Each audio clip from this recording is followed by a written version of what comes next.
Okay, so இது வந்து English medium class. So class வந்து ரெக்கார்டிங்கில் தான் இருக்கும். ஸோ கிளாஸ் முடிஞ்ச பிறகு ரெக்கார்ட் வீடியோ உங்களுக்கு அனுப்பி வைக்கப்படும். ஓகே, இது இங்கிலீஷ் மீடியம் கிளாஸ்னால ஒரு ஸ்டார்ட் பண்ணுறதுக்கு முதலே இருக்க சொல்லுங்கள். உங்களுக்கு இப்போ தமிழில் நாங்கள் கழிச்சு கொண்டு போனோம். இப்போ எக்ஸ்பிளனேஷன் இங்கிலீஷில் சொல்லுவோம். பட் தமிழில் நாங்கள் கதைச்சு கொண்டு போனால் இப்படி நாங்கள் கதைக்கும் போது தமிழில் கதைச்சா உங்களுக்கு ஓகேயா? இந்த சில பேர் சிங்கள மீடியத்தில் சிங்கிலீஷ் இருந்தீங்களா இருந்தால் தமிழ்ல பேசினா விளங்காது. அதுக்காக தான் கேட்குறேன். அப்படி யாராவது இருந்தா if you can't understand Tamil சட்ல நீங்க சொன்னீங்கன்னா ஓகே. இல்ல ப்ராப்ளம் இருக்கிறாக்கள் சொல்ல தேவையில்லை. சாரி, ப்ராப்ளம் இல்லாதாக்கள் சொல்ல தேவையில்லை. இஃப் யூ ஹேவ் ப்ராப்ளம் சரி.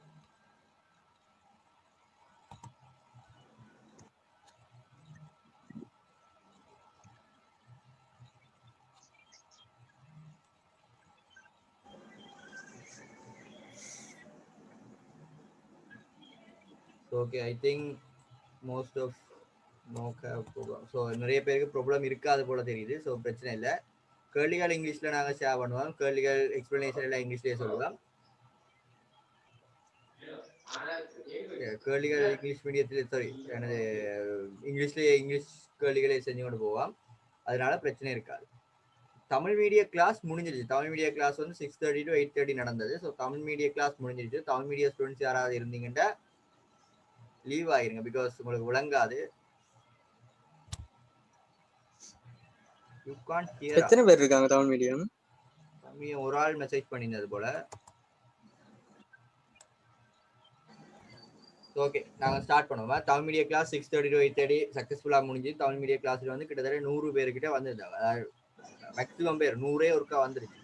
அதுக்கு மீறி நிறைய பேரால் ஜாயின் பண்ண முடியாமல் இருந்திருக்கலாம் தமிழ் மீடியம். ஸோ இங்கிலீஷ் மீடியத்தில் இங்கிலீஷ் மீடியத்தில் இப்போ 43 இருக்கிறீங்க.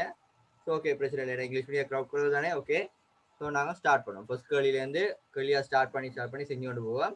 அதுக்கு முதல்ல பேப்பர் மாடல், உங்களோட ஓ லெவல் பேப்பர் மாடல் எப்படி இருக்கும்னு உங்களுக்கு தெரியும். ஸோ ஓ லெவல் பேப்பரில் வந்து first part maths first part maths second part ரெண்டு பேப்பர் நீங்கள் செய்வீங்க. ஸோ ஃபர்ஸ்ட் பார்ட் பேப்பர் வந்து ஏ பார்ட் பி பார்ட்னு போகும். ஃபர்ஸ்ட் பார்ட்லேயே மேக்ஸ் ஃபர்ஸ்ட் பார்ட்டில் ஏ பார்ட் பி பார்ட் ரெண்டு பார்ட் இருக்கு. ஸோ ஃபர்ஸ்ட் பார்ட் வந்து எவ்வளவு நேரம் என்றால் நான் நினைக்கிறபடி 2 மணித்தியாலம். சரியா? மேக்ஸ் ஃபர்ஸ்ட் பார்ட் வந்து 2 hours பேப்பர். ஸோ 2 hours பேப்பரில் வந்து அதில் மேக்ஸ் ஃபர்ஸ்ட் பார்ட்டில் ஏ பார்ட்டில் வந்து 25 கொஸ்டின்ஸ் இருக்கு. ஸோ 25 கொஸ்டின்ஸும் அதுலேயே நீங்கள் ஃபில் பண்ணிக்கொள்வீங்க. அது பேப்பர்லேயே நீங்கள் ஸ்ட்ரக்சர் ஃபில் பண்ணிக்கொள்வீங்க. ஸோ இது வந்து ஸ்ட்ரக்சர்ட் கொஸ்டினாக இருக்கும். அதுலேயே ஃபில் பண்ணுற மாதிரி இருக்கும். ஓகே, 25 கொஸ்டினில் ஒரு 20, 22 அப்படி நீங்கள் ஸ்கோர் பண்ணுவீங்களா இருந்தால் ஷுவராக நீங்கள் ஏ இல்லாட்டி பியில் ஒரு பார்டரில் இருக்கலாம். அதாவது ஏக்கு போகிறதுக்கு ட்ரை பண்ணலாம். ஓகே, ஸோ அது பிரச்சனை இருக்காது. ஸோ அடுத்ததில் மேக்ஸில் பேப்பர் 1ல் பி பார்ட்டில் எங்களுக்கு 5 கொஸ்டின்ஸ் வராது. அந்த 5 கொஸ்டின்ஸும் நீங்கள் ஸ்ட்ரக்சர்ட், அதாவது அதுலேயே எழுதக்கூடியதாக இருக்கும். நீங்கள் இதில் பேப்பர்ஸ் அட்டாச் பண்ணி எழுத முடியாது, அதுலேயே எழுதக்கூடியதாக இருக்கும். ஸ்பேஸ், அதுக்கான ஸ்பேஸ் இருக்கும். ஸோ அதுலேயே எழுதி கொள்வீங்க. இதுலேயும் உங்களுக்கு ஃபண்டமெண்டலாக வர கொஸ்டின்ஸ் தெரியும். எந்தெந்த கேள்விகள் உங்களுக்கு வரும்ட்டு நார்மலாகவே தெரிஞ்சிருக்கு. சரியா? உங்களுக்கு அது தெரியும். ஸோ இதுதான் மாடல். ஸோ ஃபர்ஸ்ட் பேப்பர் அவ்வளோ பேருக்கு கஷ்டமாக இருக்காது. பிகாஸ் எல்லாருமே அடிக்கடிக்கு செய்கிறது ஈஸியாக தான் இருக்கும்னு சொல்கிறது. ஸோ ஃபர்ஸ்ட் பேப்பர் கஷ்டம்னு சொல்கிறதா இருந்தால் இது இந்த ஏ பார்ட்டில் வர கடைசி கேள்வி, இந்த லோக்கஸ் சம்மந்தமான கேள்வி. சரியா? லோக்கஸ்னா இந்த ஒரு பாயிண்ட்டை தந்துட்டு அந்த பாயிண்ட் எங்கே இருக்குது அப்படியான கேள்வி சில வேளை நிறைய பேர் கஷ்டம்னு சொல்லியிருக்கீங்க. ஸோ இந்த 25th கொஸ்டின் வந்து கொஞ்சம் பேருக்கு சில வேளை கஷ்டமாக இருக்கலாம், பெரும்பாலான கூட கஷ்டமாக இருக்கலாம். ஆனால் செய்யக்கூடிய கேள்வி. சரி, பார்ப்போம். Okay, so part B okay. அடுத்தது மேக்ஸ் பார்ட் 2ல் வந்து அதுவும் எங்களுக்கு 3 மணித்தியால பேப்பர். ஸோ பார்ட் 1 எங்களுக்கு 2 மணித்தியால பேப்பர், பார்ட் 2 எங்களுக்கு 3 மணித்தியால பேப்பர். அதோட இதில் ரீடிங் டைமும் தராங்க. அடிஷனல் ரீடிங் டைம் இருக்குது 10 minutes. இதையும் தராங்கன்னா நீங்கள் கேள்வியை சூஸ் பண்ணுறதுக்கு உங்களுக்கான எந்த கேள்வி நீங்கள் சூஸ் பண்ண போறீங்கன்னு பார்த்து கரெக்டாக இதில் வந்து ஏ பார்ட்டில் 6 கேள்வி, பி பார்ட்டில் 6 கேள்வி இருக்கும். ஆன்சர் 5 கொஸ்டின்ஸ் ஒன்லி அதில் கொடுத்துருக்கு. ஸோ நீங்கள் 5 கொஸ்டின் சூஸ் பண்ணி 5 கொஸ்டின்ஸுக்கு எழுத போறீங்க. ஏ பார்ட்டில் 5 கொஸ்டின், பி பார்ட்டில் 5 கொஸ்டின். ஸோ இப்போ எங்களோட அட்வைஸ் என்னடா, இப்போ நீங்கள் இப்போ தானே இனித்தானே எக்ஸாமுக்கு ப்ரிப்பேர் ஆக போகிறீங்க. ஸோ இப்போ தான் இனித்தான் நீங்கள் கேள்விகள் செய்ய ஸ்டார்ட் பண்ணியிருப்பீங்க. ஸோ ஸ்டார்ட் பண்ணும்போது எங்களோட அட்வைஸ் என்னென்றால் இப்பவே இந்த கொஸ்டினையும் லீவ் பண்ணாதீங்க. எனக்கு இந்த கொஸ்டின் வேணாம்னு சொல்லி லீவ் பண்ணாதீங்க. பிகாஸ் நீங்க இப்பவே லீவ் பண்ணுவீங்க. இப்ப நிறைய பேர் நான் பார்த்ததுல நிறைய பேர் சொல்றது வந்து இந்த 3வது கேள்வி சில பேருக்கு கஷ்டமா இருக்கிறது. அதாவது இந்த என்னது எக்ஸ் ஒய் அந்த மாதிரி போட்டு வர கேள்வி. ஸோ அது சில பேருக்கு கஷ்டமா இருக்குதா சொல்லிருக்கீங்க. ஸோ அது மாதிரி இந்த 5வது கேள்வி, சரியா, 5வது கேள்வியும் கஷ்டம்னு சொல்ல. பிகாஸ் அந்த எனது ஆங்கிள் எல்லாம் தான் கேட்குற கேள்வி. ஸோ அதுவும் சில பேர் கஷ்டம்னு சொல்லியிருக்கீங்க. ஸோ சில பேர் என்ன செய்வீங்கன்னா, நான் 5th கொஸ்டினை செலக்ட் பண்ணவே மாட்டேன் நினைச்சு கொண்டே இப்போலேருந்தே படிப்பீங்க.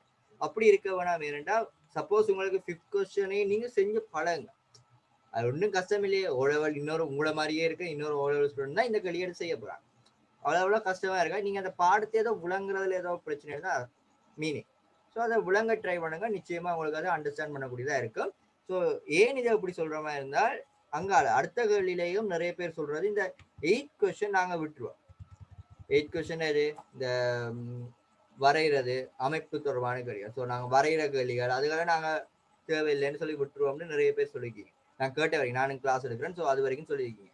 அதுல என்ன பிரச்சனைண்டா, இப்படி நீங்க கொஸ்டினை லீவ் பண்ணிட்டு செய்யும் போது வர ஃபர்ஸ்ட் ப்ராப்ளம் என்னன்னா, உங்களுக்கு வந்து இந்த சூசிங் டைம் குறைஞ்சிடும். அதாவது சூசிங் டைப்ஸ் குறைஞ்சிடும். உங்களுக்கு வந்து எத்தனை 6 கேள்வியில 5 கேள்வி சூஸ் பண்ணணும் எக்ஸாமினர் தாராண்டா, நீங்க ஏற்கனவே ஒரு கேள்வியை லீவ் பண்ணிட்டு உங்களுக்கு 5 கொஸ்டின்ஸ் தான் கையில வச்சிருக்கீங்க. ஸோ அந்த 5 கொஸ்டின்ஸ்ல இருந்து தான் நீங்க சூஸ் பண்ண போறீங்க உங்களுக்கு எந்த கேள்வி வேணும். அதாவது நீங்க கட்டாயம் அந்த ஒரு கேள்வி தெரியாது, அந்த கேள்வியை விட்டுருவீங்க. ஸோ அந்த மற்ற கேள்வியை தான் கட்டாயம் சூஸ் பண்ணி எடுக்க போறீங்க. அதுதான் உங்கள்ட்ட இருக்க பிரச்சனை. அப்படி நீங்க செய்யும் போது அந்த 5 கேள்வியில ஒரு கேள்வி கஷ்டமா வந்துட்டா என்ன செய்யறது? ஸோ அந்த பிரச்சனைகள் இருக்கு. ஸோ மேக்சிமம் என்ன சொல்றேன்னா, இப்பவே நீங்க அப்படி அந்த சூஸ் பண்றத கொஞ்சம் நிப்பாட்டுங்க. அதாவது இப்பவே சூஸ் பண்ணு. எக்ஸாம்ல போய் அந்த அடிஷனல் டைம்ல வாசித்து சூஸ் பண்ணுங்களே தவிர, இப்பவே நான் படிக்கும் போதே எனக்கு அது வேணாம்னு சொல்லி லீவ் பண்ணாது. ஓகே. ஸோ 2-3 பேர் கேட்டிருந்தீங்க, அண்ணா நீங்க யாரு, என்ன செய்யறீங்க அப்படின்னு கேட்டிருந்தீங்க. ஸோ மற்ற அண்ணா பேர் அருண் அண்ணா. ஓ லெவல் மார்க்ஸும் கேட்டீங்க. ஸோ ஓ லெவல் மார்க்ஸ் வந்து அருணுக்கு 9A, எனக்கு வந்து 8AB, English literature B. Okay. So இதுதான் இப்போதைக்கு. ஸோ மிச்சத்தை கிளாஸ் நடந்து கொண்டிருக்கும்போது பா. ஓகே. அடுத்த கிளாஸ்ல வந்து மியூட்டை ஆன் பண்ணாதீங்க. ஆன்சர்ஸ் கேட்ட மாதிரி இருந்தால் சட்டில் ஆன்சர் சொல்லுங்க.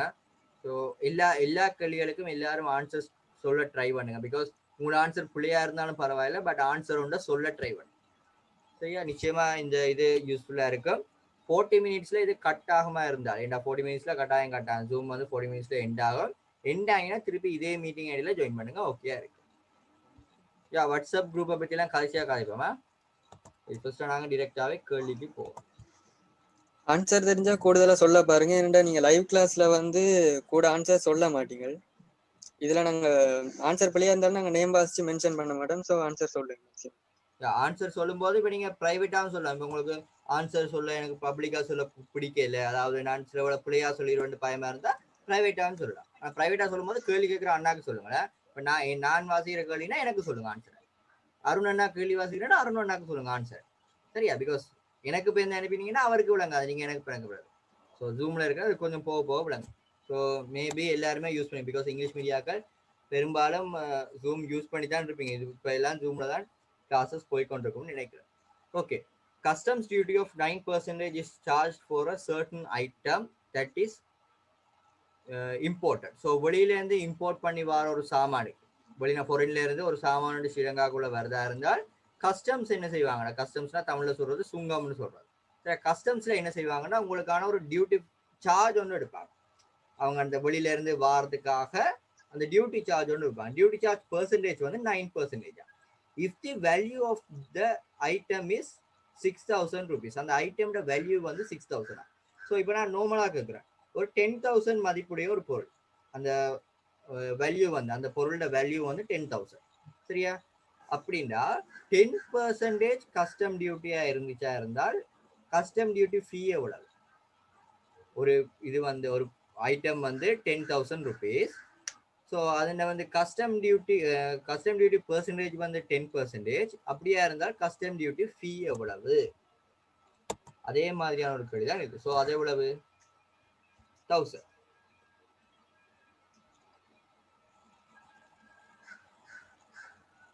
சரியா? 1000 எப்படி வந்துச்சு? 10 டோட்டல் பர்சன்டேஜ் 100 இருந்தால் அதில் 1% வந்து டோட்டல் பர்சன்டேஜ் 100, ஸோ 1% வந்து 100, 10 1000 வரும். ஸோ அதே மாதிரி இதில் என்ன செய்யணும்னா நீங்கள் ஒரு சின்ன ஒரு கல்குலேஷன் மெத்தடோட காட்டணும். டிரெக்டாக ஆன்சர்ஸ் எழுதினாலும் உங்களுக்கு மார்க்ஸ் வரும், பட் ஒரு சின்ன ஒரு கல்குலேஷன் மெத்தடையும் காட்டணும். எப்படி காட்டலாம்? 6000 அந்த இதுன்ற வேல்யூ வந்து அந்த ஐட்டமோட வேல்யூ வந்து 6000 இன்ட்டு. ஸோ இதுக்கு ஆன்சர் சொல்லுங்க. அவன் ஃபர்ஸ்ட் கொஸ்டினுக்கு ஆன்சர் என்ன? 540. பாப்போம். 6000 இன்ட்டு எவ்வளவு? 9/100. சரியா? இது உங்களுக்கு விளங்கும் நினைக்கிறேன். 9/100. So 6000 into 9/100. இங்க 2 zeros இருக்கு, இங்க 2 zeros இருக்கு, கேன்சல் ஆகும். ஸோ ஆன்சர் என்ன வரும்? 540. 540 rupees. ஓகே, யா உங்களோட கேட்ட கேள்வி வந்து find the amount that has to paid as custom duty. So custom டியூட்டிக்கு பே பண்ண வேண்டிய அமௌண்ட் தான் கேட்டிருக்கு. டோட்டல் அமௌண்ட் கேட்கல. அந்த இதுன்ற டோட்டல் அமௌண்ட் கேட்கல, உங்களுக்கு கஸ்டம் டியூட்டி அமௌண்ட் தான் கேட்குது. ஸோ நீங்கள் இதோட 6000 கூட்டி 6514 எழுதக்கூடாது. உங்களுக்கு என்ன கேள்வி கேட்டிருக்கு? கஸ்டம் டியூட்டி ஃபீ எவ்வளவு, எவ்வளவு கஸ்டம் டியூட்டிக்கு பே பண்ண மாட்டோம், எவ்வளவு? 540. டோட்டலா இந்த பொருளை நீங்க ஸ்ரீலங்காவை கொண்டு வரும்போது ஏற்படும் காஸ்ட் எவ்வளவுண்டா 6000ஓட இதை கூட்டி கொடுப்பீங்க. அந்த பொருளை நீங்க ஸ்ரீலங்கால வாங்க போறீங்களா? இது ஒரு இம்போர்ட்டட் பொருள். இந்த இம்போர்ட்டட் பொருளை நீங்க ஸ்ரீலங்கால வாங்க போறீங்களா? அந்த எவ்வளவு கொடுத்து வாங்கணும்? 6540. ஓகே, ஸோ இது பேசிக்கான கேள்வி, ஃபர்ஸ்ட் எல்லாரும் செய்யக்கூடிய கேள்வி. ஓகே, அடுத்து நான் இங்கிலீஷ் மீடியம் ஸ்டூடெண்ட்ஸ்ல இன்னொரு பிரச்சனை வந்து பார்த்துருக்கேன். நிறைய பேர் தமிழ்ல சொல்லும் போது விளங்கும், ஆனா இங்கிலீஷ் வாசிக்கும் போது சில வேளை அந்த ஃப்ளூவன்ட் இருக்காது. நீங்க இங்கிலீஷ் மீடியம் தான் படிக்கிறீங்க, நான் அதை பத்தி சொல்லலை.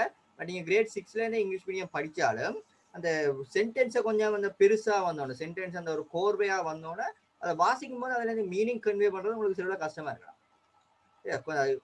கேள்விகள் நீங்க செய்ய செய்ய திருப்பி திருப்பி நிறைய கேள்விகள் செய்ய உங்களுக்கு பழகிடும், ப்ராக்டிஸ் வந்து. சரியா? Okay, second question.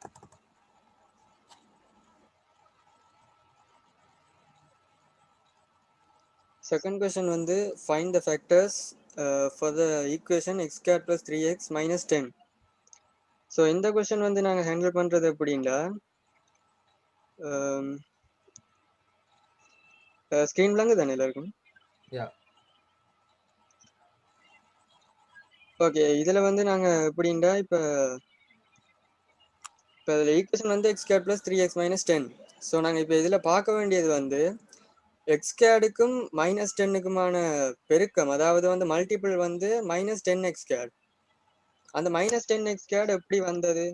அதாவது வந்திருக்கலாம் -2 × 5 ரெண்டு வந்திருக்கலாம், இல்லாட்டி 2 × -5 வந்திருக்கலாம். பட் இந்த நடுவில் உள்ள அந்த எக்ஸோட கோஎஃபிஷியன்ட் 3 வந்து வரணும் அடிஷன் ஆஃப் த ப்ராடக்ட்ஸ். அதாவது 5 - 2 வந்திருக்கலாம், இல்லாட்டி 2 - 5 வந்திருக்கலாம். எது வந்து கரெக்டா +3 கொண்டு வரும்? அப்படி பார்த்தா வந்து ஃபேக்டர்ஸ் வந்து வரும் 5 and -2. ஸோ நாங்கள் இப்போ இதை வந்து எழுதலாம், அதாவது எக்ஸ்பேண்டட் ஃபார்மில் எழுதலாம். x squared + 5x - 2x - 10 எழுதலாம். ஸோ இனி அங்கால சிம்பிள், நீங்கள் வந்து ஃபேக்டர்ஸை கமெண்ட் பண்ணலாம். எக்ஸ் எடுத்தோம்னா x + 5 - 2 × x + 5 வரும். ஸோ அதை நீங்கள் ப்ராடக்டாக எழுதுனா x + 5 டைம்ஸ் x - 2 வரும். சில டைம் நீங்கள் வந்து மாறி மைனஸ் ப்ளஸ் அந்த மாதிரி இஷ்யூஸ் இருந்தால் அவருக்கு எக்ஸ்பேண்ட் பண்ணி பாருங்க. இதுக்கும் ஏன்டா அநியாயமா 2 மார்க்ஸ் லூஸ் பண்றது வந்து தெரிஞ்ச கேள்வி பிளவுறதுன்றது ஒரு கஷ்டமான விஷயம். ஸோ நீங்க மேக்சிமம் டைம் எடுத்தாலும் பரவாயில்லை, என்னடா மற்ற கேள்வியில நீங்க எப்படியும் சிம்பிளா செஞ்சிடலாம். இதுல கூடுதலா கொஞ்சம் டைம் பண்ணி கொஞ்சம் செஞ்சு பாருங்கள். அப்ப இதுக்கு வந்து இதுல யாருக்காச்சும் இஷ்யூ இருந்தா சொல்லுங்க, திருப்பி விளங்கப்படுத்துறேன். இது இப்போ தமிழ் மீடியா கொஸ்டின் நாங்கள் பார்க்குவோம். தமிழ் மீடியா எக்ஸ்பிளனேஷன் இப்போ தான் பார்த்தோம், 6:30 போல செஞ்சது. ஸோ அதில் என்னன்னா சில பேர் x - 5 × x + 2 சொல்லிக்கிறாங்க. சரியா? x - 5 × x + 2 சொல்லிக்கிறாங்க. ஸோ இப்படி ஆன்சர் எடுக்கிறது வந்து அவங்களுக்கு தெரியாதுன்னு இல்லை, உங்களுக்கு இது அண்டர்ஸ்டாண்ட் பண்ண முடியாதுன்னு இல்லை, ஏதோ அண்டர்ஸ்டாண்ட் பண்ணி இருக்கிறாங்க. பட் அதுல எங்க பிழை வந்திருக்கு?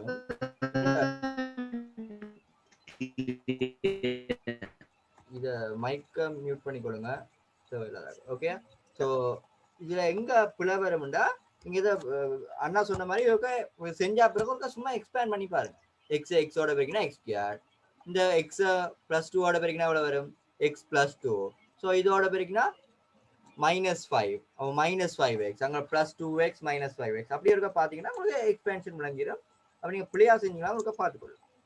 அப்படி இல்லாட்டி உங்களுக்கு ஷார்ட்டா இருக்க ரீசெக் பண்ணலாம். எப்படின்னா இப்ப வந்து இந்த ஃபேக்டர்ஸ்ல வந்து எதுக்கு இப்ப மைனஸ் இருக்கா, மைனஸ் இந்த எக்ஸ்பென்ஷன் இப்ப எக்ஸ் கேட் -3x -10 வந்தா நீங்க பார்க்க வேண்டியது என்னன்னா ஃபேக்டர்ஸ்ல கூட நம்பர், அதாவது இப்ப -5 -2 பெருசு, -5 தான் பெருசு. அப்ப நீங்க அதுல பாத்தீங்களா -5 தான் பெருசுன்றபடியா இந்த 3xக்கு பதிலா -3 வரும். விளங்கிச்சேன்னு நிக்கிறேன், திருப்பி சொல்றேன் கேளுங்க. ஃபேக்டர்ஸ் வந்து -5 and +2 இருந்தா இதுல வந்திருக்கும் -3x வந்திருக்கும். அதாவது கூடின நம்பருக்கு உள்ள சைன் தான் இதுல வரும். இந்த +3xக்கு பதிலா -2 வரும். அப்ப ஃபேக்டர்ஸ் இதுல வரும் x -5 x +2 வரும். ஓகே, நாங்க அடுத்த கேள்விக்கு போகலாம். ஸோ ஏதாவது இப்போ கேள்விகள் செஞ்சுட்டு போகும்போது ஏதாவது டிஃபிகல்ட்டிஸ் இருக்கும்னா சொல்லிக் கொடுங்களேன்.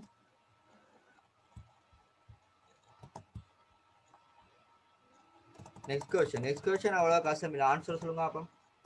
இது கிரேட் நான் நினைக்கிறபடி 6-7லேயே நீங்கள் படிச்சிருப்பீங்க. Third question.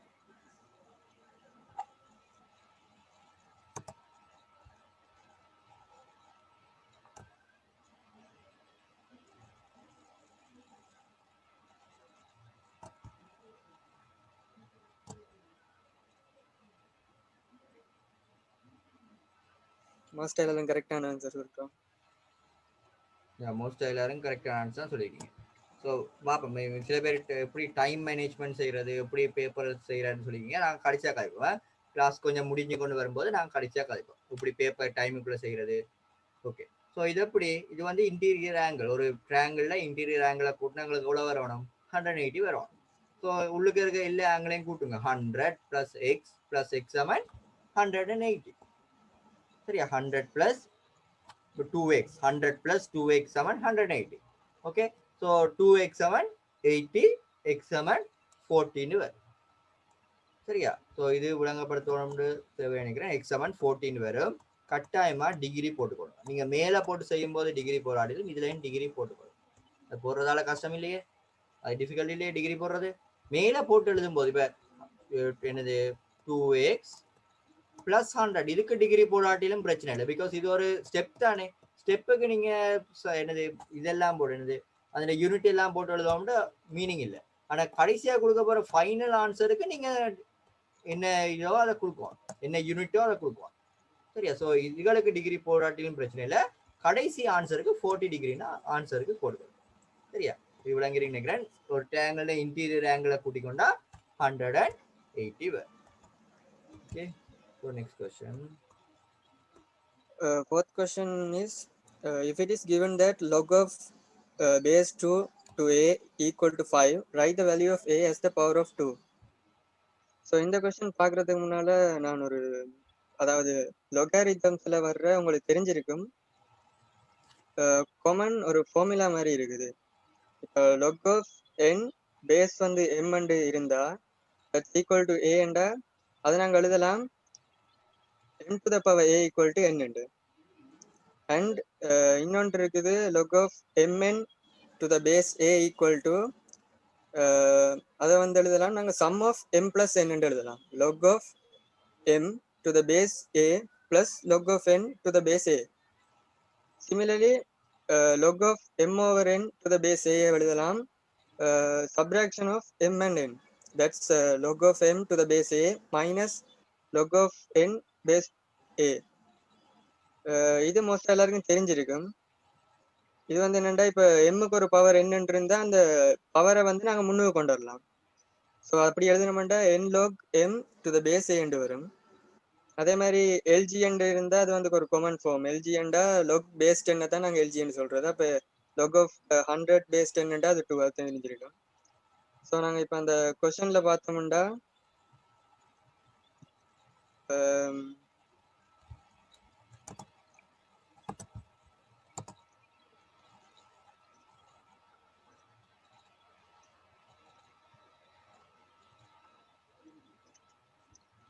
இது ஒரு லொகாரிதமிக் ஃபார்ம்.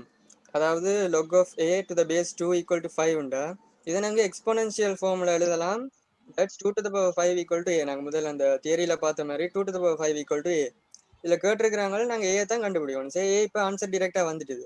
நீங்க ஃபர்தரா இதை டிஸ்டிங்விஷ் பண்ணணும்னா 2 to the power 5 2 to the power 5 value வந்து 32 இருக்கும். இப்போ நீங்க 32 கொடுக்கலாம், 2 to the power 5 கொடுக்கலாம். பட் கொஸ்டின் படி பார்த்தோம்னா 2 to the power 5க்கு தான் அதுல மார்க்ஸ் கொடுத்துருக்காங்க. ஏன்னா வந்து அதுல ஃபைண்ட் ஏண்டு தான் கேட்டிருக்காங்க. ஸோ எக்ஸ்போனன்ஷியல் ஃபார்ம்ல எழுதணும்னா 2 to the power 5 தான் ஆன்சர் வரும். இதுல இப்ப வளமையா இப்ப நீங்க கொடுக்கும்போது இதுல ஒன்னும் கேட்காட்டி நீங்க 32 கொடுக்கலாம். பட் இதுல என்ன கேட்டிருக்கு ஆஸ் பவர் ஆஃப் 2ன்னு கேட்டிருக்கு. ஸோ 2 to the பவர்ல தான் கொடுப்போம். சரியா? நீங்க இப்ப ஆன்சரை இப்படி எழுதி 32ன்னு கொடுத்தா பிரச்சனை இல்லை. இந்த 32 ஒரு தேவையில்லாத விஷயம், ஏதோ எழுதிட்டீங்க. பட் இதுக்கு மார்க்ஸ் இருக்கு. பட் நீங்க டிரெக்டாவே உங்களோட மைண்ட் பவர் கொஞ்சம் கூடன்னு நினைச்சு நீங்க டிரெக்டாவே என்ன செய்வீங்க, a is equal to 2 to the power 5, 2 to the power 5 is equal to 32. So டிரெக்டாவே ஒரு மெத்தட்டும் இல்லாம a is equal to 32ன்னு எழுதிடுவீங்க. உங்களோட ஆன்சர் ஷீட்ல இப்படி ஒரு ஆன்சர் இருக்குமா இருந்தால் a is equal to 32ன்னு மட்டும் இருக்குமா இருந்தால் அந்த இதுல மார்க்ஸ் கொடுக்க வேண்டிய அவசியம் இல்லை. பிகாஸ் கேட்ட கேள்வி வந்து as a power of 2 to the power தான் கேட்டிருக்கு. 2 to the powerல கேட்கும்போது நீங்க 2 to the powerல தான் கொடுக்கலாம். ஒன்றும் சொல்லாட்டி find the value of a மட்டும் சொல்லியிருந்தா நீங்க 32ன்னு கொடுக்கலாம். ஸோ அந்த கேள்விக்குரிய ஆன்சர், அந்த கொஸ்டின் என்ன கேட்கிறானோ அந்த கொஸ்டினுக்குரிய ஆன்சரை கொடுக்கலாம். இப்படித்தான் அந்த ஒரு மார்க் கட்ட. இப்ப இதுல நீங்க இப்படி கொடுத்தீங்கன்னா ஒரு 2 மார்க்ஸும் போயிடும். சில விட ஒரு மார்க்ஸ் எல்லாம் ஏதோ 32 காண்றீங்க தானே, பவர்ல தானே கொடுக்கல. சில விட ஏக்கு காண்றீங்க, வேல்யூ காண்றீங்க, அதை நீங்க பவர்ல கொடுக்கல, ஒரு மார்க்ஸ் தரலாம். சில விட ஒரு மார்க்ஸும் தராம அப்படியே விட்டு விடலாம். பிகாஸ் அந்த கேள்வியின் என்ன கேட்கிறான்னு ஒரு கவனிச்சு பார்த்து செய்யுங்க. ஓகேயா? Okay. Find the time it takes to fill a tank of capacity 420 liters using a pipe through which water flows at a rate of 60 liters per minute. So சொல்லுங்க அவன் என்ன ஆன்சர்?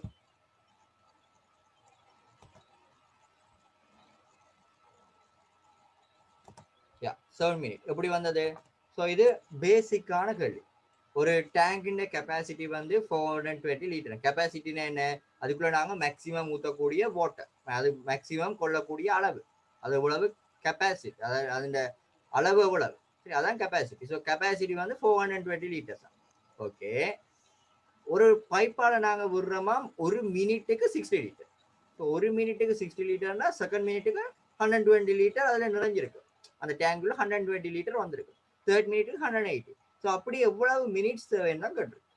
ஸோ என்னது 420 60ஆல டிவைட் பண்ணி கொடுப்பீங்க. So இதெல்லாம் சின்ன கேள்வி தானே, இதுக்கெல்லாம் ஏன் இவ்வளவுன்னா மிளக்குறீங்கன்னு கேட்க வேணாம்.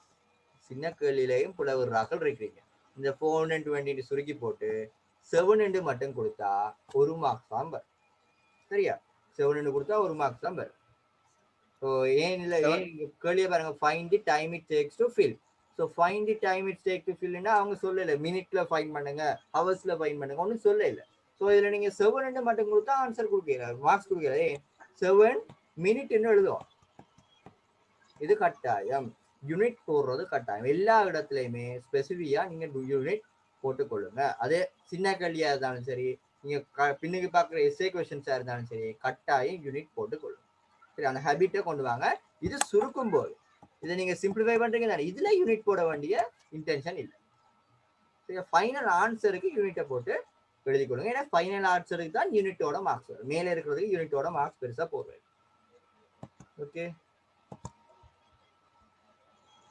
ஏதாவது டவுட்ஸ் இருந்தா கேளுங்க.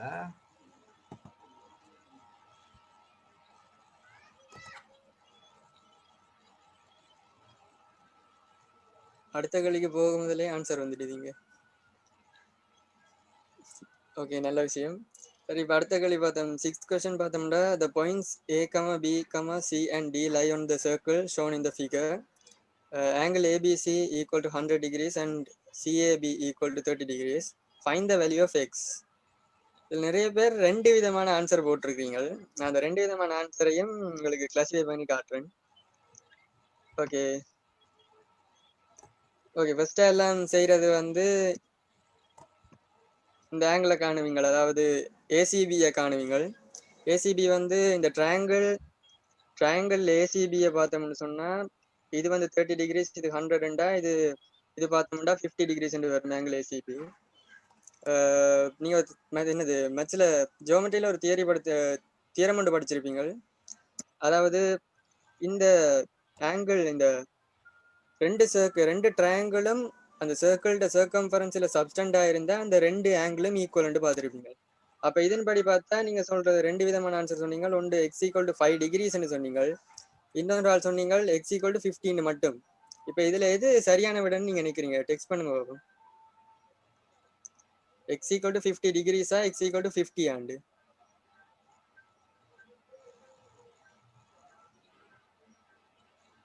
இப்பயும் சில பேர் ஒரு ஆள் பிள்ளை அனுப்பியிருக்கீங்க. ஓகே, இதுல கேட்டிருக்கிறது வந்து find the value of X. அவங்க அந்த படத்துல குறிச்சு காட்டியிருக்கிறது வந்து எக்ஸ் டிகிரிஸ் உண்டு. அப்ப எக்ஸ் டிகிரிஸ் வந்திருந்தா இதுல 50 டிகிரிஸ் வந்திருக்கு. அப்ப வந்து நாங்க எக்ஸுக்கு 50 டிகிரிஸ் போடலாது, ஏனென்றா இதுல ஆல்ரெடி ஒரு டிகிரிஸ் வந்துட்டுது. அப்ப எக்ஸுக்கு நீங்கள் 50 டிகிரிஸ் போடலாது. ஆன்சர் வந்து எக்ஸ் ஈக்குவல் டு 15 மட்டும்தான் போடணும். நீங்க இப்படி மாறி பழக்க வருஷத்துல 50 டிகிரிஸ் போட்டா அவங்கள வந்து மார்க்ஸ் கொடுக்க மாட்டாங்க. ஆனா நீங்க செஞ்ச மெத்தடுக்கு மட்டும் 1 மார்க் அலோகேட் பண்ணுவாங்க. ஏன்னா அது ஸ்கீம் படி அப்படி கொடுக்கணும். அப்ப நான் திருப்பியும் சொல்றேன், இந்த இன்னொரு கல்வியிலையும் அப்படி வருது. நானும் ஃபர்ஸ்ட் மார்க்கிங் ஸ்கீம் பார்க்கல 50 டிகிரிஸ் தான் போட்டேன் நான். ஸோ பிறகுதான் நான் ஸ்கீம் எல்லாம் பார்த்து நேற்று ப்ரிப்பேர் பண்ணிக்கல தான் பார்த்தது. அதுல 15 மட்டும்தான் கொடுத்துருந்தாங்க. அப்பதான் நான் என்னது கண்டுபிடிச்சேன்னு இப்படி 15 மட்டும்தான் கொடுக்கணும். ஸோ இனி அந்த பிள்ளைகளை விட வேணாம். ஏன்டா 1 மார்க்ஸ் லூஸ் பண்றது இப்படி நிறைய இடத்துல நீங்க கேர்லெஸ்ஸா விட்டுட்டு வந்தீங்கன்னா ஒரு பெரிய மார்க்ஸ் ஒன்று போயிடும். ஒரு எக்ஸாம் எழுதிட்டு வந்து கவலைப்படுறதுல நோ யூஸ். ஸோ அதான் எக்ஸ் ஈக்குவல் டு 15 கொடுங்க. அப்படி தச்சலன்னு அவங்க அந்த எக்ஸ் டிகிரிஸ் கொடுக்காம அந்த ஆங்கிள் எக்ஸ் மட்டும் கொடுத்துருந்தா நீங்க 50 டிகிரிஸ் போடுறதுல சரி. ரெண்டாவதுல எக்ஸ் டிகிரிஸ் தெரியல, அப்ப எக்ஸ் கொடுக்கறதுல 50 டிகிரிஸ் கொடுக்கறது சரி. ஆனா எக்ஸ் டிகிரிஸ் தந்திருந்தா 50 டிகிரிஸ் கொடுத்திருந்தீங்கன்னா அது போல. ஸோ இதுதான் இந்த கேள்வியில அது முக்கியமான கீ பாயிண்டா அது இருக்கு. ஸோ அண்ணா சொல்றது விளங்கம்னு நினைக்கிறேன். ஸோ இதுல வந்து ஏற்கனவே அவனை எக்ஸுக்கு மேல ஒரு டிகிரி போட்டே சார்ந்திருக்கான். ஸோ எக்ஸுக்கு மேல டிகிரி போடும்போது நீங்களும் ஒரு டிகிரி போட்டா அது டிகிரின்னு வந்துடும். சரியா? ஸோ ஏற்கனவே ஒரு டிகிரி இருக்கு, அப்படியே நீங்க டிகிரி போடுறீங்க. யூனிட் இருந்தா யூனிட் போட தேவையில்லை. அதான் மேல சொன்னது. மேல யூனிட் கேட்க இல்லை, யூனிட் சொல்ல இல்லை. ஸோ அங்க கட்டாயம் 7 மினிட்னு கொடுக்கும். பிகாஸ் அங்க என்ன யூனிட்னு சொல்லலையே, அங்க யூனிட் கொடுக்கும். இங்க ஏற்கனவே யூனிட்டோட போட்டு தான் அந்த எக்ஸாம் இருக்கு. ஸோ அது பார்த்துக்கொள்ளும். சரியா? ஓகே, அடுத்த question. The base radius of a solid right circular cylinder is 7 centimeter. The base radius na adunda radius. Solid right circular na எப்படி இருக்கும்? நார்மலாவே தெரியும், ஒரு சிலிண்டர். வீட்டில் இருக்க கேஸ் சிலிண்டர் அது மாதிரி ஒரு சிலிண்டர், பட் மேலே வந்து சர்க்கிளா இருக்கு, மேலே கீழே சர்க்கிள். ஓகே, இதுல என்ன கேட்டிருக்குண்டா ஹைட் வந்து 10 ரேடியஸ் வந்து 5. சாரி, ரேடியஸ் வந்து 7. So height 10 radius 7. Find the area of curved surface area of the cylinder. So இதுல curved surface area இது மேல இருக்க டப்பும் போட்டாவும் வருமா? வராது. அது வந்து ஒரு ஃபிளட் ஏரியா. ஸோ அது வராது. எங்களுக்கு curved surface ஏரியாண்டா இது நீங்க ரெண்டு விதமா காணலாம். ஒன்று உங்களுக்கு ஃபார்முலா தெரியும், ஃபார்முலா தெரிஞ்சா ஃபார்முலால போட்டு காணலாம். இல்லாட்டி இந்த மெட்டீரியல் எப்படி உருவாக்கப்பட்டதுன்னு நீங்க கொஞ்சம் திங்க் பண்ணிப்பாங்க. எப்படி உருவாக்கப்பட்டிருக்கும்? இது ஒரு நேரா ஒரு இப்படி ஒரு ட்ரையாங்கிள் ஒன்று எடுத்திருப்பாங்க. ட்ரையாங்கிள் இல்ல, ரெக்டாங்கிள் ஒன்று எடுத்திருப்பாங்க. ஸோ இந்த ரெக்டாங்கிள் என்ன செய்யறேன்டா, இந்த ரெக்டாங்கிள் இருக்க இந்த சைட் தான் இந்த சைட். ஓகே, ஸோ இது வந்து 10. இந்த மேல இருக்கலோ சைடு, இந்த லென்த் இருக்கலோ, இந்த லென்த் எங்க இருந்து வந்தது? இந்த இவருட வெளியில இருந்து வந்தது. இவருட பெரிமீட்டர் தான் அங்க வரும். ஸோ இவருட பெரிமீட்டர் என்ன? மேல இருக்க சர்க்கிள் பெரிமீட்டர் எவ்வளவு வரும்? 2πr.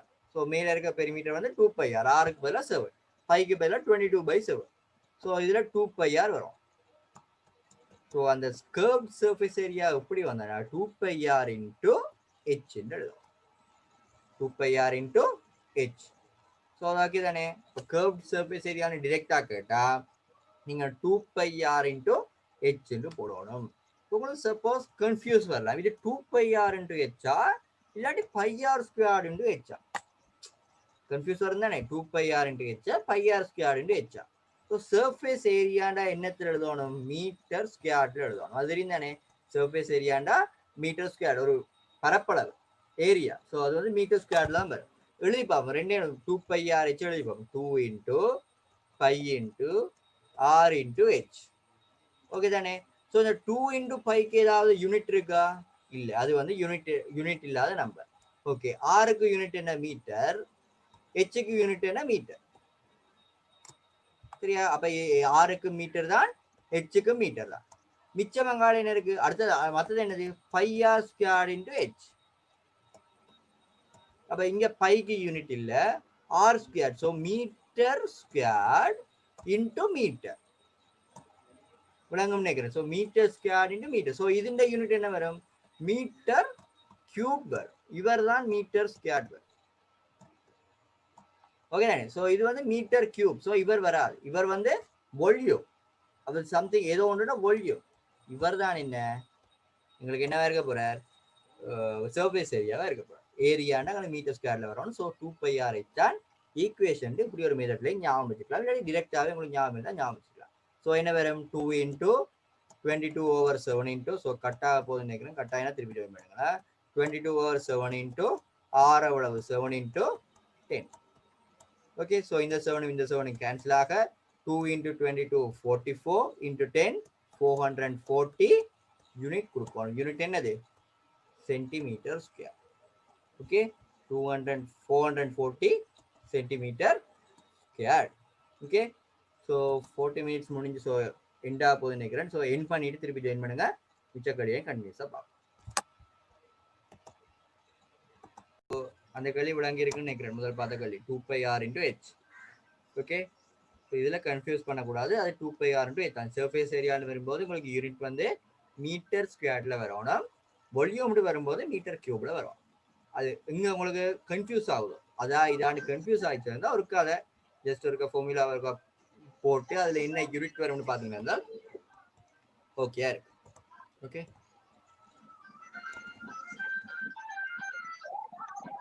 Okay, next question. Find the gradient of the straight line represented by AB in the figure. So இந்த கிரேடியன்ட் அண்ட் ஒரு விஷயத்துல வந்து உங்களுக்கு இப்போ ஏலெவலில் மேத்ஸ் படிக்கிறண்டாலும் உங்களுக்கு யூஸ் ஆகும், பயோ படிக்கிறண்டாலும் யூஸ் ஆகும். இந்த கிரேடியன்ட்ன்றது வந்து ஏலெவலுக்கு ஒரு முக்கியமான சப்ஜெக்ட். இப்போ அதை பார்ப்போம், அது பிறகு பார்ப்போம். லக்ஷன் ஸ்கிரீஷியர்.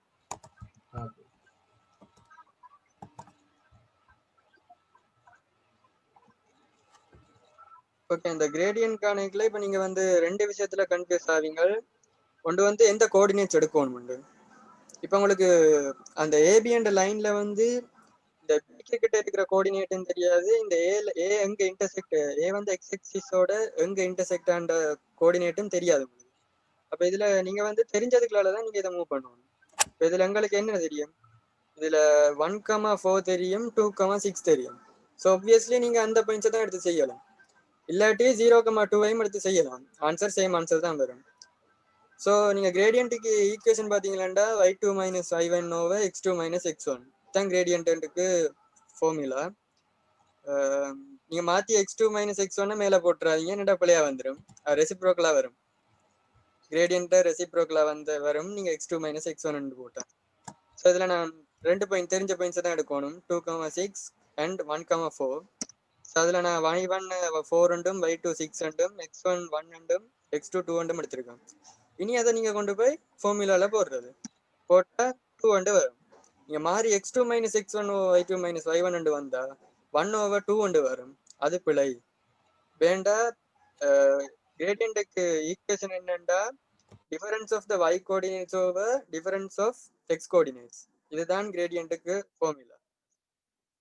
கிரேடியன்ட்டை பற்றி இன்னொரு விஷயம் சொல்லணும், அது நான் நினைக்கிறேன் பின்னால பிற வர கொஸ்டின்ஸில் இருக்கு. கிரேடியன்ட் காண்றதுல யாருக்காவது பிரச்சனை ஏதாச்சும் இருந்தா மெசேஜ் பண்ணுங்க, சட்ல சொல்லலாம்.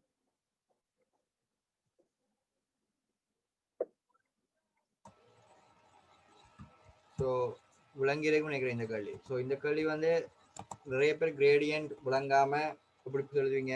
கிரேடியன்ட் இன்னொரு ஆள் கேட்டீங்கன்னா y1 மைனஸ் y2 ஒரு அது என்ன கழிச்சாலும் சரி, y1 minus y2 over y2 minus y1 over x2 minus x1 எல்லாம் ஒன்று தான். அந்த கரஸ்பாண்டிங்காக கழிச்சிங்கன்னா சரி. ஃபர்ஸ்டா நீங்க ஒரு கோஆர்டினேட் எடுக்கிறீங்கன்னா அதுண்ட y கோஆர்டினேட், பிறகு கீழே அதுண்ட x கோஆர்டினேட்.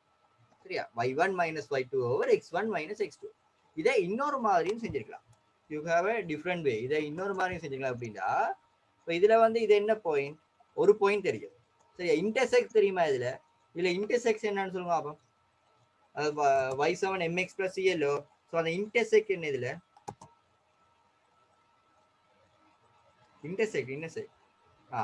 இன்டர்செக்டும் 2 ஏன் y ஆக்சிஸை எங்க இன்டர்செக்ட் பண்ணுதோ அதுதான் இன்டர்செக்ட். y ஆக்சிஸை இந்த கிராஃப் எங்க க்ராஸ் பண்ணுதோ எங்க கட் பண்ணுதோ அதுதான் இன்டர்செக்ட். ஸோ இன்டர்செக்ட் வந்து 2.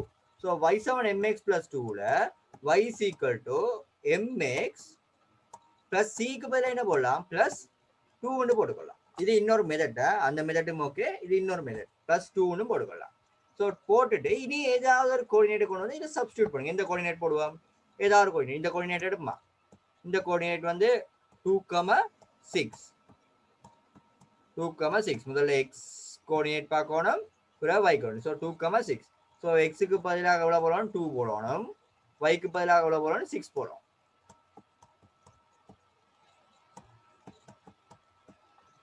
ஓகே. ஸோ 2 கொண்டு இங்கே கழிச்சா 4. So 2m is equal to 4, m is equal to 2 வரும். ஓகேயா. ஆனால் கோஆர்டினேட்டுக்கு டிரெக்டாகவே ஒரு ஈக்குவேஷன் இருக்கு, y1 minus y2 over x1 minus x2. Sorry இருக்கு, கிரேடியன்ட்டுக்கு ஒரு ஈக்குவேஷன் இருக்கு. ஸோ அந்த ஈக்குவேஷனை நீங்கள் டிரெக்டாக யூஸ் பண்ணிக்கொள்ளலாம். ஏன் கஷ்டப்படுறீங்க சரியா. ஓகே. அதில் அண்ணா சொல்ற மாதிரி மாறி கழிச்சிடக்கூடாது. மாறி எக்ஸை மேலே போட்டு வையை கீழே போட்டு கழிச்சிங்கன்னா 1/2 வந்து, அப்போ அது ராங் ஆன்சர். ஓகே, அதையும் கொஞ்சம் பார்த்துக்கணும். சில பேர் யோசிப்பீங்க இதில் நாங்கள் இன்னொன்று படிச்சிருக்கிறோமே, அதில் ஹைட்டை வச்சு படிச்சிருக்கிறோமே, y/x m சமன் y/xன்னு எல்லாம் படிச்சிருக்கோமே, அப்போ அது யூஸ் பண்ணிடலாதா? இப்படியும் படிச்சிருக்கீங்க தானே, m சமன் y/xன்னு ஏதோ ஒரு சிச்சுவேஷன்ல யூஸ் பண்ணிருப்பீங்க. இப்படி ஒரு இதை யூஸ் பண்ணிடலாதான்னு ஒரு டவுட் இருந்தானே. இதை எங்க யூஸ் பண்ணலாம்டா, உங்களுக்கு இந்த சைட் லென்த் தெரியணும். பை ஒரு ட்ரையாங்கிள் ஒன்று வரையக்கூடியதா இருக்கணும், அந்த கிராஃப்ல ஒரு ட்ரையாங்கிள் ஒன்று வரையக்கூடியதா இருக்கணும். ட்ரையாங்கிள்ல சைட் லென்த் தெரியும். ஸோ இந்த சைட் லென்த் தெரியும் எவ்வளவு, 6. ஓகே. இந்த சைட் லென்த் எங்களுக்கு தெரியுமா, இந்த பாயிண்ட் எங்களுக்கு தெரியுமா, தெரியாது. இந்த பாயிண்ட் தெரிஞ்சிருந்தா நாங்க எழுதியிருக்கலாம். உண்மையா இந்த பாயிண்ட் வந்து -1 இருக்கும், கிராஃபின் படி இந்த பாயிண்ட் வந்து -1 இருக்கும். அது ஸ்பேஸை பார்த்தாலே தெரியும், அது 1 அது 2னா இங்க அது -1. ஸோ இது -1 ஆகுதுன்னா இந்தியாவில் சைட் லென்த் எவ்வளவு, இந்த ட்ரையாங்கிள்ல, இந்த ரைட் ஆங்கிள் ட்ரையாங்கிள்ல இந்தியாவில் சைட் லென்த் எவ்வளவு, 3. y/x போடலாம். இப்போ இனி y/x போடலாம், லென்த் தான் போடணும். இது y/x போடும்போது லென்த் போடும். ஸோ y எவ்வளவு 6, x எவ்வளவு 3. ஸோ என்ன ஆன்சர், நிறைய டிஃபரன்ஸ் வேஸ் இருக்கு. உங்களுக்கு எந்த வே கன்வீனியன்ட்டா இருக்கோ அந்த வேல செஞ்சு போடலாம். பார்ட் 1க்கு அவ்வளவு லாங்கா செய்ய வேண்டிய அவசியம் இல்ல, ஷார்ட்டா போகும் சரியா. ஸோ எல்லா வேயும் இதுல சொல்லலாதே, எந்த வே உங்களுக்கு கன்வீனியன்ட்டா இருக்குன்னு நாங்க நினைக்கிறோமோ அந்த வேலை y1 minus y2 over x1 minus x2 எல்லாராலையும் செய்ய முடியும். சரியா, அந்த வேலை செய்யும். வேணும்னா மிச்சத்தையும் நோட் பண்ணி வச்சுக்கொள்ளுங்க. பிறகு நடக்கிற கிளாஸஸ்ல நாங்கள் வேற மெத்தட் இருந்தாலும் பார்ப்போம். ஓகே. ஸோ அடுத்து சிம்பிளிஃபைன்னு சொல்லியிருக்கு.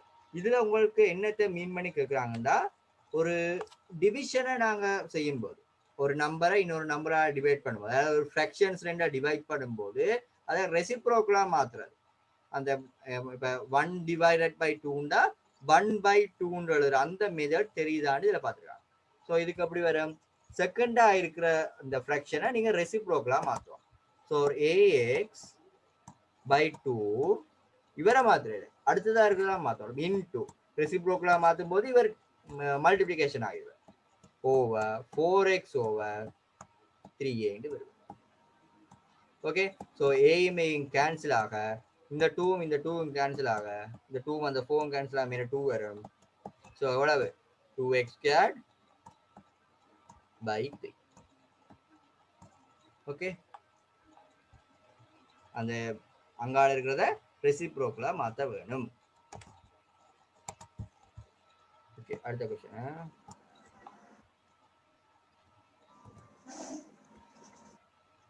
Tenth question.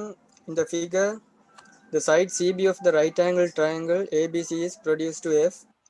The midpoints of AB and CB are P and D respectively. If angle DEB equal to 50 degrees, find the magnitude of angle EBF. So இது வந்து ரெண்டு மெத்தட் இருக்கு, ஒன்று லாங் மெத்தட், ஒன்று short method. எப்படியும் செய்யலாம் part 1. So ஃபர்ஸ்டா வந்து இது right angle triangle. So angle ACP வந்து 90 டிகிரிஸ். அண்ட் வந்து நாங்க இதுல தந்த டேட்டாஸை வச்சு நாங்க இன்னொன்று பார்க்கலாம் என்னண்டா CD equal to DB. Because வந்து பிசிட மிட் பாயிண்ட் டி என்றபடியா CD equal to DB. And also ஏபிட மிட் பாயிண்ட் வந்து இ என்றபடியா AE equal to EB. So இது வந்து ஒரு சிமிலர் ட்ரையாங்கிள். சிமிலர் ட்ரையாங்கிள்ஸ்ண்டா இப்போ வந்து ட்ரையாங்கிள் இடிபியும் ட்ரையாங்கிள் ஏபிசியும் வந்து சிமிலர். பிகாஸ் வந்து ஆங்கிள் இபிடி வந்து same and right angle triangle. So வந்து அது ஒரு சிமிலர் ட்ரையாங்கிளாக இருக்கும். ஸோ இப்போ பார்த்தோம்னா இடிபி 90 என்று கண்டுபிடிச்சாச்சு. அண்ட் இனி வந்து ட்ரையாங்கிள் இபிடிக்கு வந்து ஆங்கிள் காணலாம். இபிடி வந்து 40 வரும். ஸோ அதுல இருந்து நாங்கள் இபிஎஃப் காணலாம். 180 மைனஸ் 40 தட்ஸ் ஈக்குவல் டு 140. இது வந்து ஒரு சுமார் லாங் மெத்தடா இருக்கு. நாங்கள் இன்னொன்று ஸ்ட்ரெயிட் ஃபார்வர்டா இந்த கொஸ்டினை டீல் பண்ணலாம். அது வந்து இப்போ sum of interior opposite angle equal to external ஆங்கிள்ன்ற ஒரு தியரி வந்து படிச்சிருப்போம் ட்ரையாங்கிள்ஸில். So EBF equal to EDB plus 50. EDB வந்து 90 என்று தெரியும். So 90 plus 50 140. விளங்கிச்சு எல்லாருக்கும்? ரெண்டு மெத்தட் எதுண்டு நீங்களே பார்த்து யோசிச்சுக்கணும். பார்ட் 1 வேற. ஸோ சிம்பிளாக செஞ்சு பாருங்க. ஓகே, செகண்ட் மெத்தட் ஈஸியா இருக்கு. செகண்ட் மெத்தட் தான் ஈஸி. அது 50 மற்றது 90னா ரெண்டையும் கூட்டினா 140 வரும். இந்த சிமியல் ட்ரையாங்கிள் ஒரு தியரியை வந்து கொஞ்சம் பார்த்துக்கொள்ளுங்க. என்னடா மோஸ்டா வந்து எல்லாம் மறக்கக்கூடிய ஒரு தியரம். என்னது அந்த ஆங்கிள் தெரியல அது தெரியலன்னு சிலாக்கள் குழம்பிட்டு இருப்பீங்க எக்ஸாம்ல. கங்க்ரூவன்ட் பண்ணிடுவீங்க. ஏதோ செஞ்சு கங்க்ரூவன்ட் ட்ரையாங்கிள்ஸ் எடுத்துருவீங்க. சிமிலர் ட்ரையாங்கிள்ஸ் பார்க்கும்போது தான் புள்ள விடுவீங்க. இந்த ஆங்கிள்ஸ் விடுவீங்க. அதான் ஒருக்கா பார்த்துக்கணும். அதே மாதிரி இப்போ இடிபி 50 என்றா இந்த சிமிலர் ட்ரையாங்கிள்ன்றபடியா சிஏபிஎம் 50 டிகிரிஸா இருக்கும் சிமிலர் ட்ரையாங்கிள். பார்ட் 2ல வந்து நீங்கள் இதுல பார்ட் 1க்கு நீங்கள் என்னது தியரம் நேம் மட்டும் எழுத தேவையில்லை. ஆனா பார்ட் 2ல வந்து தியரம் மென்ஷன் பண்ணணும் பக்கத்துல. கன்குரன்சி எல்லாம் இப்ப எஸ்ஏஎஸ் அப்படி மென்ஷன் பண்ணணும். அதுக்கு மார்க்ஸ் இருக்கு பார்ட் 2ல. பார்ட் 1க்கு இதுக்கு இம்பார்ட்டன்ட் இல்லை. இதுல கேட்ட மேக்னிடியூட் மட்டும்தான். ஸோ நீங்க அதை ஈஸியா அப்படி செஞ்சுட்டு போகலாம். ஓகே, இப்போ 11வது கேள்வி. ஸோ 11வது கேள்வி ஆன்சர் என்ன சொல்லுங்க. 11th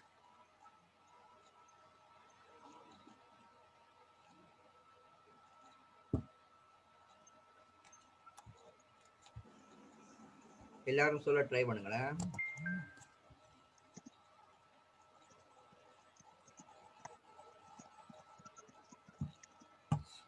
ஸோ மேல் கேள்வியை திருப்பி முருகா எக்ஸ்பிளைன் பண்ணலாம். ஸோ சும்மா சொல்லிடுறேன். ஸோ அதில் என்னண்டா அந்த இது 19டா இது 19 உங்களுக்கு டிரெக்டா தெரியும். ஏண்டா சிமிலர் ட்ரையாங்கிள்ஸ் அது தெரியுது தானே. இது 19டா இது 90. இன்னொன்றுக்கு என்னது இப்படி ஒன்று படிச்சிருப்பீங்க. இது வந்து எக்ஸ்டீரியர் ஆங்கிள். இந்த ட்ரையாங்கிளுக்கு இது exterior angle. Interior angle sum of interior angle வந்து எக்ஸ்டீரியர் ஆங்கிளுக்கு ஈக்குவலா இருக்கும். இது எக்ஸ் இது ஒய்யா இருந்தால் இந்த ஆங்கிள் எவ்வளவு எக்ஸ் பிளஸ் ஒய்யா இருக்கு. அதுதான் இங்க நடந்திருக்கு. இந்த ட்ரையாங்கிள் இடிபிக்கு வந்து எக்ஸ்டீரியர் ஆங்கிள் வந்து இவர் எக்ஸ்டீரியர் ஆங்கிள். ஸோ இந்த ரெண்டு இன்டீரியர் ஆங்கிளையும் கூட்டினா உங்களுக்கு எக்ஸ்டீரியர் ஆங்கிளோட சம் வரும். So 50 plus 90 is equal to 140. ஓகேயா?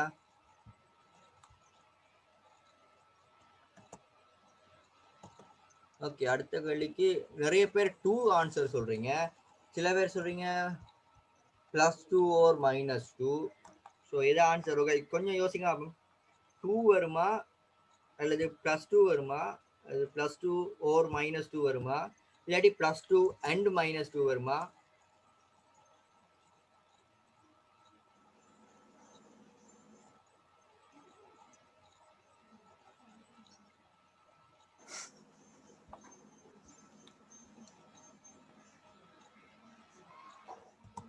இந்த கொஸ்டின்ல கொஞ்சம் கவனமா இருக்கும். சரியா? என்னது 2x². ஸோ இது ஈஸி, உங்களுக்கு பார்க்க ஈஸியா. 2x² is equal to 8, x² is equal to 4, x is equal to +or -2. x is equal to plus O minus 2. ஏனெண்டா plus 2 into plus 2ம் 4 தான். plus 2 into plus 2ம் 4 தான். அல்லது minus 2 into minus 2ம் 4 தான். ஸோ minus 2 நாங்கள் scare பண்ணின மாதிரி இருந்தால் உங்களுக்கு வார ஆன்சரும் plus 4 தான். ஓகே, ஸோ அது +ஓ minus 4ன்னு கட்டாயம், +ஓ minus 2ன்னு கட்டாயம் போடும். +2 மட்டும் போட்டால் சில வேளை மேலே இருக்க ஸ்டெப்ஸுக்கு மட்டும் மார்க்ஸ் வரும், ஒரு மார்க்ஸ் வரும். சரியா? இந்த விஷயத்துல திருப்பியும் கவனமா இருக்கணும். ருட்டை நாங்கள் எடுக்கும்போது +ஓ minus 2 போடுவோம். ஆனால் சில வேளை இப்போ நாங்கள் போட மாட்டோம். இப்போ இது வந்து ஒரு ருப்பீஸ் கேள்வியா இருந்தா, இது ஏதாவது ஒரு ருப்பீஸ் சம்பந்தமான கேள்வியா இருந்தால் அல்லது ஒரு நம்பர் ஆஃப் பீப்புள் கவுண்டா இருந்தால் நாங்கள் x is equal to 2னே போடுவோம். மீன் -2 பீப்புள்ஸ்னு வராது. அப்படியான கேள்விகளுக்கு நாங்கள் போடாமல், நீங்கள் கிரேட் 10ல செய்யும் போது அப்படியே போடாமலே நீங்கள் ருட் எடுத்தீங்கன்னா அது அப்படியே வந்துடும். கிரேட் 9, 8 எல்லாம் படிக்கும் போது ருட் படிப்பாங்க. ஆனால் அதுக்கு +ஓ மைனஸ் எல்லாம் அப்போ போடுறது. இப்போ உங்களுக்கு தெரியும் +ஓ மைனஸும் ஒரு ப்ரொடக்டாக வரும்னு உங்களுக்கு தெரியும். சரி, அதில் சோல்வெண்ட்டாக ஒரு மைனஸும் வரும். ஸோ -2ம் ஒரு சோல்வெண்ட். +ஓ minus 2 கட்டாயம் போடும். Okay, next question. 12th question. A man takes a loan of 5,000 rupees for 2 years at an annual interest of 8% with the interest compounded annually. How much is the interest for the second year for this loan amount? So இதில் வந்து ரெண்டு விதமான interest இருக்கு. ஒன்று வந்து compound interest, மற்ற simple annual interest. So இந்த கேள்வியில் வந்து கம்பவுண்ட் இன்ட்ரெஸ்ட் தான் கேட்டிருக்கு. ஃபர்ஸ்ட் இயர் இன்ட்ரெஸ்ட் வந்து ஃபர்ஸ்ட் இயரில் அமௌண்ட் வந்து 5,000, அது வந்து நாங்கள் லோன் எடுக்கிறோம். ஸோ 5,000க்கு தான் நாங்கள் 8% பார்க்கணும். ஸோ அது வந்து 400 rupees-ஆக இருக்கும். இப்போ வந்து ஃபர்ஸ்ட் இயர் எண்டில் ஃபர்ஸ்ட் இயரோட இன்ட்ரெஸ்ட்டும் சேர்த்து 5,000 + 400 5,000 மாதிரி 54,000 அடிபட்டுருச்சு. அது வந்து 5,400 வரும். ஸோ நீங்கள் இப்போ பார்க்க வேண்டியது வந்து செகண்ட் இயர் இன்ட்ரெஸ்ட்னு பார்த்தா ஃபர்ஸ்ட் இயர் எண்டில் உள்ள மணி அமௌண்ட்டுக்கு தான் நீங்கள் இன்ட்ரெஸ்ட் பார்க்கணும். பிகாஸ் வந்து கம்பவுண்ட் இன்ட்ரெஸ்ட்ன்றது வந்து இயருக்கு இயர் வந்து இன்ட்ரெஸ்ட் கூடி கொண்டு போகும். பிகாஸ் த அமௌண்ட் வந்து கூட்டுறபடியா இன்ட்ரெஸ்ட்டும் கூடும். இன்ட்ரெஸ்ட் வந்து அட் ஆகி கொண்டு போகும். அட் ஆகி கொண்டு போய்க்கல வந்து நீங்க பார்க்க வேண்டிய இன்ட்ரெஸ்ட்டும் கூடி கொண்டு போகும். பட் த பெர்சன்டேஜ் வந்து 8% தான் இருக்கணும். அது வந்து கன்சிஸ்டண்டா இருக்கும். ஸோ இப்போ நாங்கள் இந்த 5,500 400க்கு தான் 8% பார்க்கணும். பார்த்தா வந்து 432 வரும். இதே வந்து சிம்பிள் annual இன்ட்ரெஸ்ட் கேட்டிருந்தா ஃபர்ஸ்ட் இயர் எண்டில் எவ்வளவு வந்திருக்கும்? 400 வந்திருக்கும். அங்கால 5,000க்கு 400 போட்டா அது அப்படியே வரும், மாறாது. ஆனா இதுல கம்பவுண்ட் இன்ட்ரெஸ்ட்ன்றபடியா இன்ட்ரெஸ்ட் அட் ஆகும். ஸோ அமௌண்ட்டும் கூடும். 432 வரும். இப்போ தேர்ட் இயருக்கு பார்த்தோம்னா இந்த 5,400 இருக்கு, 432, 5,832க்கு 8% பார்க்கணும். அது வந்து தேர்ட் இயர் இன்ட்ரெஸ்ட்டுக்கு பார்க்கணும். விளங்கி இருக்கும்னு நினைக்கிறேன். இந்த ஒரு ஆள் 832 அனுப்பிட்டாங்க. ஓகே, விளங்கி இருக்கும்னு நினைக்கிறேன். இன்ட்ரெஸ்ட் கேள்வியில கவனமா வாசிக்கணும். மேனுவலா கம்பவுண்டா கேட்டிருக்காங்கண்டு அது ஒரு வாசிச்சுட்டு செய்யறது உங்களுக்கு நல்லா. இது வந்து நாங்க எங்க யூஸ் பண்ணுவோம்னா பேங்க்ஸ்ல யூஸ் பண்ணுவோம்.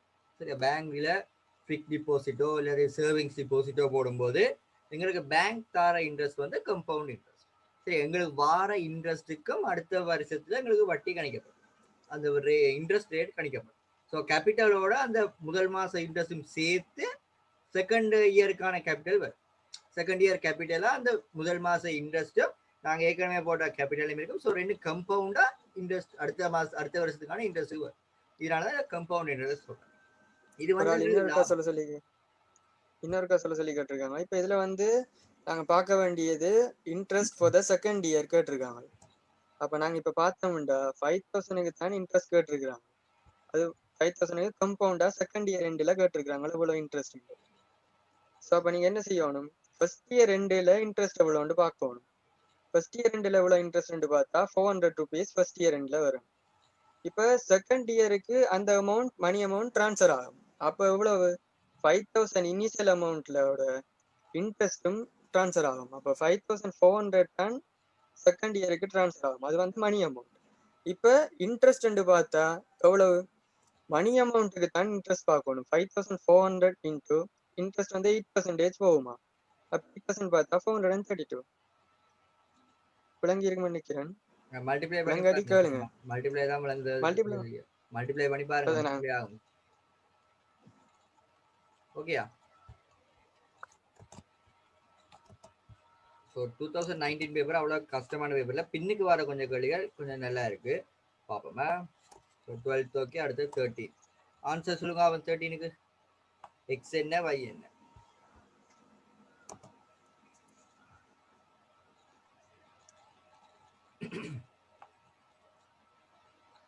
ஓகே, எக்ஸுக்கு வந்து ஒரு ஆள் சொல்லிக்கிங்க என்னது 70 டிகிரி. சரியா? எக்ஸுக்கு 70 டிகிரி அப்படி 180 மைனஸ் 110 கூட சொல்லிக்கிங்க. ஸோ அதை அப்படி சொல்லாம டிரெக்டா எங்களால சொல்ல முடியாதா? இப்போ நாங்கள் ஒரு இதுக்கு ஒரு தியரம் மட்டும் படிச்சிருக்கிறோம். எக்ஸ்டீரியர் ஆங்கிள் ஒரு என்னது சைக்ளிக் குவாட்ரேட்டர்ல வந்து எக்ஸ்டீரியர் ஆங்கிள் வந்து இன்டீரியர் ஆங்கிளுக்கு ஈக்குவல்.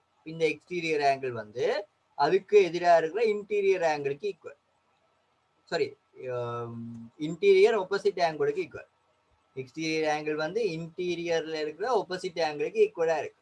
ஸோ இது 70 இருந்தால் எக்ஸ் வந்து 70. அதை நாங்கள் டிரெக்டாவே சொல்லலாம். இப்போ இந்த இது 70 இருந்தால் இது 110 கண்டு, இது 110 இருந்தால் இதையும் கூட்டினமா இருந்தால் 180. ஸோ 180 மைனஸ் எக்ஸ் என்னது 180 மைனஸ் 110 இஸ் ஈக்குவல் டு 70 போட தேவையில்லை. சரியாக டிரெக்டாவே தியரியா இருக்கு. ஸோ இது 70 இருந்தால் இது டிரெக்டாவே நாங்கள் 70 சொல்லலாம். ஓகே, அடுத்தது இது 120 இருந்தால் இது எவ்வளவு? இது ரெண்டையும் கூட்டினா 180 வரணும். ஸோ y வந்து 60. ஓகே, ஸோ எக்ஸ் வந்து 70, y வந்து 60. ஸோ எல்லாரும் ஆர்ட்ஸ் எடுத்துருக்கீங்க. அப்படி எடுத்தா பிளேன் இல்லை. இப்போ முதல்ல நான் சொன்ன மாதிரி அது 70 உள்ளுக்கு இருக்கிற 110, உள்ளுக்கு இருக்கிற 110 180 இருந்து 110 கழிச்சா 70. அது தேவையில்லாத வேறு கொஞ்சம் கம்ப்ளிகேட்டட் ஆகுறது. ஈஸியான கொஸ்டினை வந்து சுற்றி வளைச்சி கம்ப்ளிகேட்டட் ஆகி செய்யறது. செய்யாமல் ஈஸியான மெத்தட்ல உங்களுக்கு தியரம் இருக்கு தானே. அந்த ஒரு ஆள் சொல்லிக்கிங்க exterior angle is equal to interior opposite angle. So அதுதான் அந்த தியரம். இது நீங்கள் அந்த சைக்கிளிக் குவாட்ரிலேட்டர்ல கடைசியாக படிச்சிருப்பீங்க. எல்லா தியரம் படித்து முடிஞ்சா பிறகு சைக்கிளிக் குவாட்ரிலேட்டர் கடைசி தியரம் இதுதான். ஓகே, அடுத்தது வந்து the students in a certain school who study the subjects art, dancing and music are represented by the pie chart. If the number of the students who study music is 45, how many students study dancing? இது வந்து என்ன சொல்றது? உங்களோட லாங்குவேஜ்ல சொல்ல போனா இது ஒரு மாம்பழ கணக்கு. இதுல வந்து என்ன சொல்லியிருக்காங்க? பை சார்ட் தந்துட்டு எவ்வளவு வந்து கேட்டிருக்காங்க டான்ஸ் எடுக்கிற ஸ்டூடெண்ட்ஸ். இப்போ எங்களுக்கு தெரிஞ்சது என்ன? மியூசிக் எடுக்கிற ஸ்டூடெண்டோட கவுண்ட் தெரியும். மியூசிக் எடுக்கிற ஸ்டூடெண்ட் வந்து 90 டிகிரிஸால ரிப்ரசன்ட் பண்ணியிருக்கு. 90 டிகிரிஸ் வந்து 45 ஸ்டூடெண்ட்ஸை குறிக்குதான். அப்போ டான்ஸுக்கு நாங்கள் இப்போ எங்களுக்கு ஆங்கிள் தெரியாது. தந்த டேட்டாஸை வச்சுக்கொண்டு நாங்கள் காணலாம். இப்போ இந்த டான்சிங் அண்ட் சார்ட்ல குறிக்கிற ஆங்கிள் வந்து நாங்கள் y என்று வைக்கிறோம். y டிகிரிஸ் y என்று வச்சா வந்து y காணலாம் 360 minus 210 plus 90 degrees. That's equal to 360 minus 300. So வரும் 60 degrees y டிகிரிஸுக்கு வரும். ஸோ இனி வந்து எங்களுக்கு 90 டிகிரிஸ் வந்து 45 ஸ்டூடெண்ட்ஸ் ரிப்ரசன்ட் பண்றாங்களா? அப்போ இனி என்னது 45 over 90 1 டிகிரியால ரிப்ரசன்ட் பண்ற எவ்வளோ ஸ்டூடெண்ட்ஸ் கண்டுபிடிச்சிட்டு அதை இன்ட்டு 60 டிகிரிஸால மல்டிப்ளை பண்ணி விட்டா 30 ஸ்டூடெண்ட்ஸ் வரும். விளங்கி இருக்குமென்னு நினைக்கிறேன். விளங்காட்டி கேளுங்க. சிம்பிளா ஒரு சிம்பிள் கேள்வி ஒன்று உண்டு. சும்மா பை சைடு தந்துட்டு ஆங்கிள் பிறகு நம்பர்ஸ் கேட்டிருக்காங்க. உங்களுக்கு இப்போ ஓரளவு இப்படி டிரெக்டா செய்ய தெரியாட்டி ஒரு ஆங்கிள் எவ்வளோன்னு காணுங்க. இப்போ அந்த கடைசியாக மல்டிப்ளை பண்ணி கண்டுருக்காரு அதை 60 நீங்கள் கண்டுருவீங்க. டான்ஸ் வந்து 60 கண்டுருவீங்க. சில வேளை அந்த என்னடா அந்த மல்டிப்ளிகேஷன் என்ன நடக்குன்னு சில வேளை கன்ஃபியூஸாக இருக்கலாம்னு வைங்களேன். அப்படியா இருந்தால் என்ன செய்யுங்கண்டா, இப்போ எவ்வளவு 90 டிகிரி வந்து 45 ஸ்டூடெண்ட்ஸாக இருந்தால் 2 டிகிரி வந்து ஒரு ஸ்டூடெண்ட்டாக குறிக்கும். 2 டிகிரி வந்து ஒரு ஸ்டூடெண்ட்டை குறிக்கும். அப்போ 60 டிகிரி 30 ஸ்டூடெண்ட்டை குறிக்கும். ஓகேயா? அதே மாதிரி நீங்க ஆட்டுக்கும் காணலாம். ஆட்டு எவ்வளவு பேருண்டு 45 or 90 into 100 210 போட்டு கண்டுபிடிக்கலாம். ஆனா பட் அது இப்படி வரும் செய்யறதுக்கு 100. ட்ரை பண்ணுங்க. இப்படியான ஒரு மெத்தட் Yeah. 45 ஓவர் ஏண்டா இது காண்றது அவ்வளவு கஷ்டம் இல்ல. இது என்ன கண்டிருக்காரு அண்ணா என்ன செஞ்சிருக்காரு 45 and 90 டிகிரியால பிரிச்சா என்ன வரும்? 1 டிகிரி எவ்வளவு பேரை குறிக்குதுன்னு வரும். ஸோ 1 டிகிரி வந்து ஹாஃப். அதாங்க செஞ்சிருக்காரு 45 பேரை வந்து 90 டிகிரி குறிச்சதுண்டா ஒரு ஆளை எவ்வளவு டிகிரி குறிக்கும்? ஒரு ஆளை சாரி 1 டிகிரி எவ்வளவு ஆளை குறிக்கும்? ஹாஃப்னு வரும். அந்த வார ஹாஃப் 60 டிகிரியால பெருக்கி உங்களுக்கு ஆன்சர் வந்துடும். அதான் 13 வந்து சரியா விளங்காடு. ஆட்டுக்கு கண்டுபிடிச்சோம்னா 105 ஸ்டூடெண்ட்ஸ்னு வரும். அவ்வளவு. ஸோ இது வந்து ஸ்ட்ரக்சர்லையும் வருது. முந்தியெல்லாம் இப்ப போன முறை தெரியல, அதுக்கு முதல் முறையா ஸ்ட்ரக்சர்ல வந்தது. ஸ்ட்ரக்சர்னா அந்த பி பார்ட் இப்போ மேக்ஸ் 1 பேப்பர்ல பி பார்ட்ல வந்து வர்றது இப்படி கேள்வி சரியா பெரிய கேள்வியாய் வரும். ஸோ அடுத்தது express the 6th term in geometric progression 9, 27, 81 as a power of 3. சொல்லுங்க அப்போ.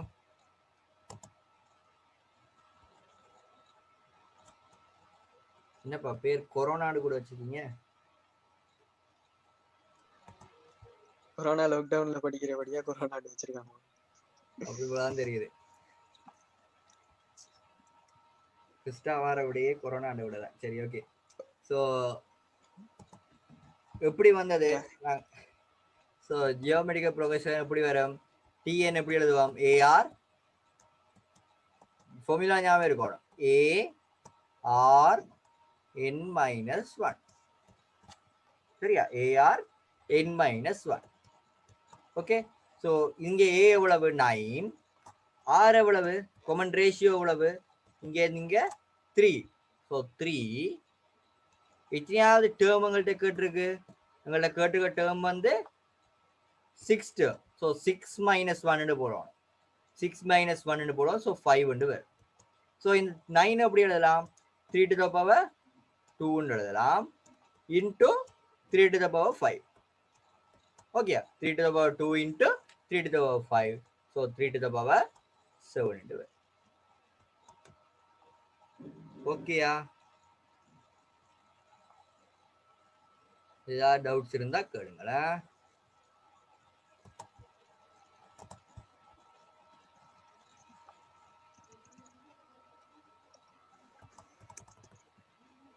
ஓகே. அடுத்து ஓகே. 16th question வந்து a parallelogram ABCD is given in the figure. For each statement in the table, if it is correct, mark tick in front of it, and if it is incorrect, mark a cross in front of it. Statement 1 வந்து area of the triangle ABD equal to half into area of the parallelogram of ABCD. Second statement, the diagonal DB bisects ADC. இதுக்கு வந்து parallelogram theorem knowledge தேவை. So இதுல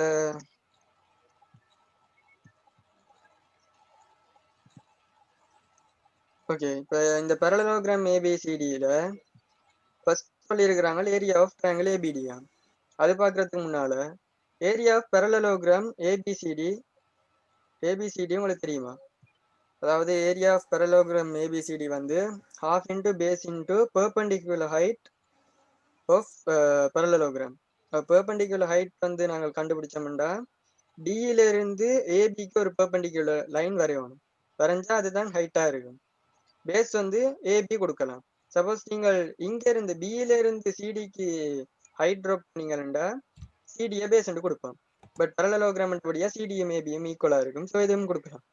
அப்ப parallelogram equation வரும் area equation half into base into perpendicular height. சரி, இப்ப area of ட்ரையாங்கிள்டா இப்ப இதுல ரெண்டு ட்ரையாங்கிள் வந்திருக்கு. parallelogram base into height. parallelogram base into height இல்லையா? triangle தான் half into base into height. சரி triangle தான் half into base. சரி இப்ப இதுல மாறி சொல்லிட்டேன். ஸோ அப்ப வந்து சொல்லிட்டாங்க பரவாயில்ல. அப்ப ஏரியா ஆஃப் parallelogram வந்து இப்போ பிஏ இன்ட்டு perpendicular height வரும். இப்போ இதுல வந்து ரெண்டு ட்ரையாங்கிள் இருக்குது. ஒன்று வந்து ஏபிடி, மற்றது வந்து பிசிடி. ஓகே. அப்ப இதுல ஏரியா ஆஃப் ட்ரையாங்கிள் ஏபிடியாவும் இருக்கலாம், பிசிடியாவும் இருக்கலாம். அது வந்து parallelogram ஏரியாவோட ஹாஃப். அது வந்து ஸ்ட்ரைட்டான ஒரு திட்டமா கொடுத்துருக்காங்க. அது நீங்க ஓகே, தியரி நீங்க டைரக்டாவே தியரியாவே படிச்சிருப்பீங்க. அந்த என்னது ஆங்குலர் பைசெக் வந்து ஆங்குலர் பைசெக் ஒரு என்னது பரலோக ஆங்குலர் பைசெக் வந்து அதன் ஏரியாவை ரெண்டு பெர்பெண்டிகுலரா பிரிக்கும். அதுதான் ஒரு என்னது இதுக்கான இதுக்கு பரலோகத்துக்கான ப்ராப்பர்ட்டிஸ். சரி, ஆங்குலர் பைசெக் வந்து அந்த ரெண்டு பார்ட்டையும் பரலலா சாரி ஏரியா ஈக்குவலா பிரிக்கும். ஸோ ஏபிடி ஏரியாவும் பிசிடி ஏரியாவும் ஈக்குவல். சரியா, ஏபிடி ஏரியாவும் பிசிடி ஏரியாவும் ஈக்குவல். அது ஓகே தானே?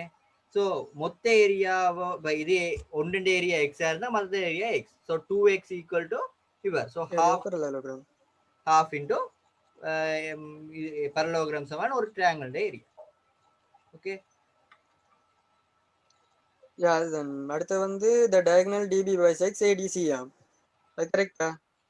அது வந்து பிழை. ஏண்டா வந்து இப்ப ஒரு parallelogram எடுத்து பாத்தீங்கன்னா வந்து opposite angles தான் ஈக்குவலா இருக்கும். opposite angles and opposite sides. அதோட opposite sides வந்து parallel. அப்படி பாத்தீங்கன்னா இதுல DAB ஈக்குவல் டு DCB இருக்கும் ஆங்கிள். ஸோ அதே மாதிரி ADC ஈக்குவல் டு ABC. அப்ப இப்ப இந்த ஸ்டேட்மெண்ட் படி பாத்தீங்க சொல்றது வந்து டயகனல் DB bisects ADC ஆம். அது வந்து பிள்ளை.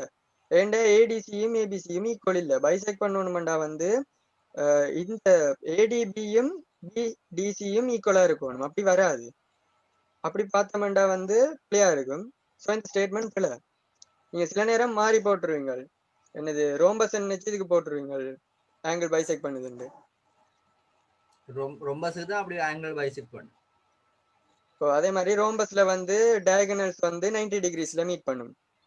நடு ரெண்டு டயகனல்ஸும் இன்டர்செக்ட் பண்ற பாயிண்ட் வந்து 90 டிகிரிஸா இருக்கும் அந்த ஆங்கிள் பிட்வீன் டூ டயகனல்ஸ் வந்து. ஸோ நீங்க அதையும் பார்த்து வச்சிருக்காங்க. ரோம்பஸ் தியரம் பரலோகிராம் தியர் வந்து கொஞ்சம் கன்ஃபியூஸ்டா இருக்கும். அடுத்தது இதுல இப்ப இதுலயே எப்படி வருதா இருந்தா இதுல வந்து இந்த ஆங்கிளும் ஈக்குவல். சரியா, இதுல இந்த ஆங்கிளும் ஈக்குவல். ஏன் இதுல வந்து ஒரு Z வருது விளங்குதா? ஆல்டர்னேட் ஆங்கிள்னு சொல்றது. அந்த ஆங்கிளும் ஈக்குவல். அதே மாதிரி இந்த ஆங்கிளும் ஈக்குவல். இவ்வளவுதான் எங்களுக்கு தியரி தெரியும். இந்த இவரும் ஈக்குவலான்னு எங்களுக்கு தெரியாது.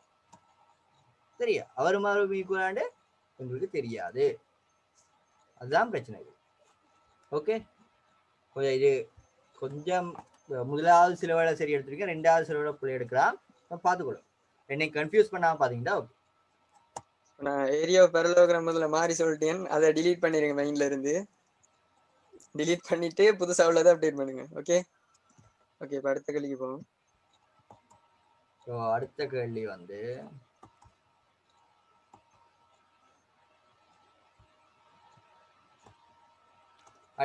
ஆன்சரை நீங்களே சொல்லுங்க. ஆகும் இதுக்கு இது கிரேட் 7, 8, 9ல இருந்தே நீங்க படிச்சு கொண்டு வர விஷயம். common multiple, least common multiple.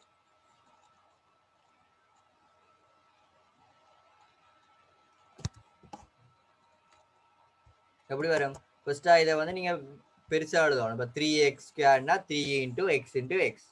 அடுத்தது 6 2 × 3 × x × y. வெயிட், நான் ஆன்சர் ஷேர் பண்றேன்.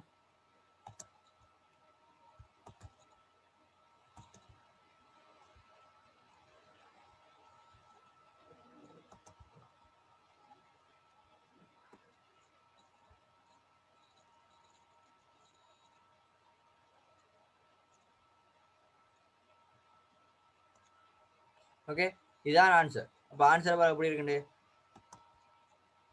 3x² எப்படி இல்லாம் 3 × x × x. அடுத்தது இந்த 6 எப்படி எழுதும்? நாங்கள் ப்ரைம் நம்பர்னா மல்டிப்ளிகேஷனாக எழுதுறோம். அப்போ 3 × 2 × x × y. அடுத்தது 2 × y. இனி எல்லாத்துலேயுமே கொமனாக இருக்கிறத எடுக்கணும். இங்கே x² ஒன்று இருக்கு, x² தான் பெருசாக இருக்கு, அப்போ x². மற்றதுல y இருக்கு, அடுத்தது இவர் இருக்கு. So 6x² y × y. இது வந்து லீஸ்ட் காமன் மல்டிபிள். ஓகேயா, லீஸ்ட் காமன் மல்டிபிள். இதுல டவுட் இருக்குமா? இதுல டவுட் இருக்காதுன்னு நினைக்கிறேன். இந்த கல்லியே டவுட்டா இருந்தா வீட்டுல யாராவது தம்பி தங்கச்சி யாராவது இருந்தாங்கன்னா நீங்க போய் கேட்டீங்கன்னா அண்ணா இப்படித்தான் வரும், அக்கா இப்படித்தான் வரும்னு அவங்களே சொல்லி தருவாங்க. சரியா, இந்த கல்லியில டவுட் இருக்காது. ஓகே, ஆன்சர் சொல்றீங்க, பரவாயில்ல. ஓகே,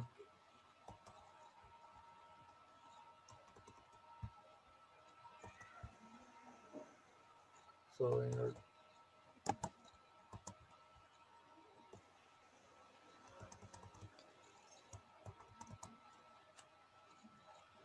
ஓகே, இப்போ 18th 18th questions பார்த்தோம்னா the center of the circle in the given figure is so find the value of x according to the information indicated in it.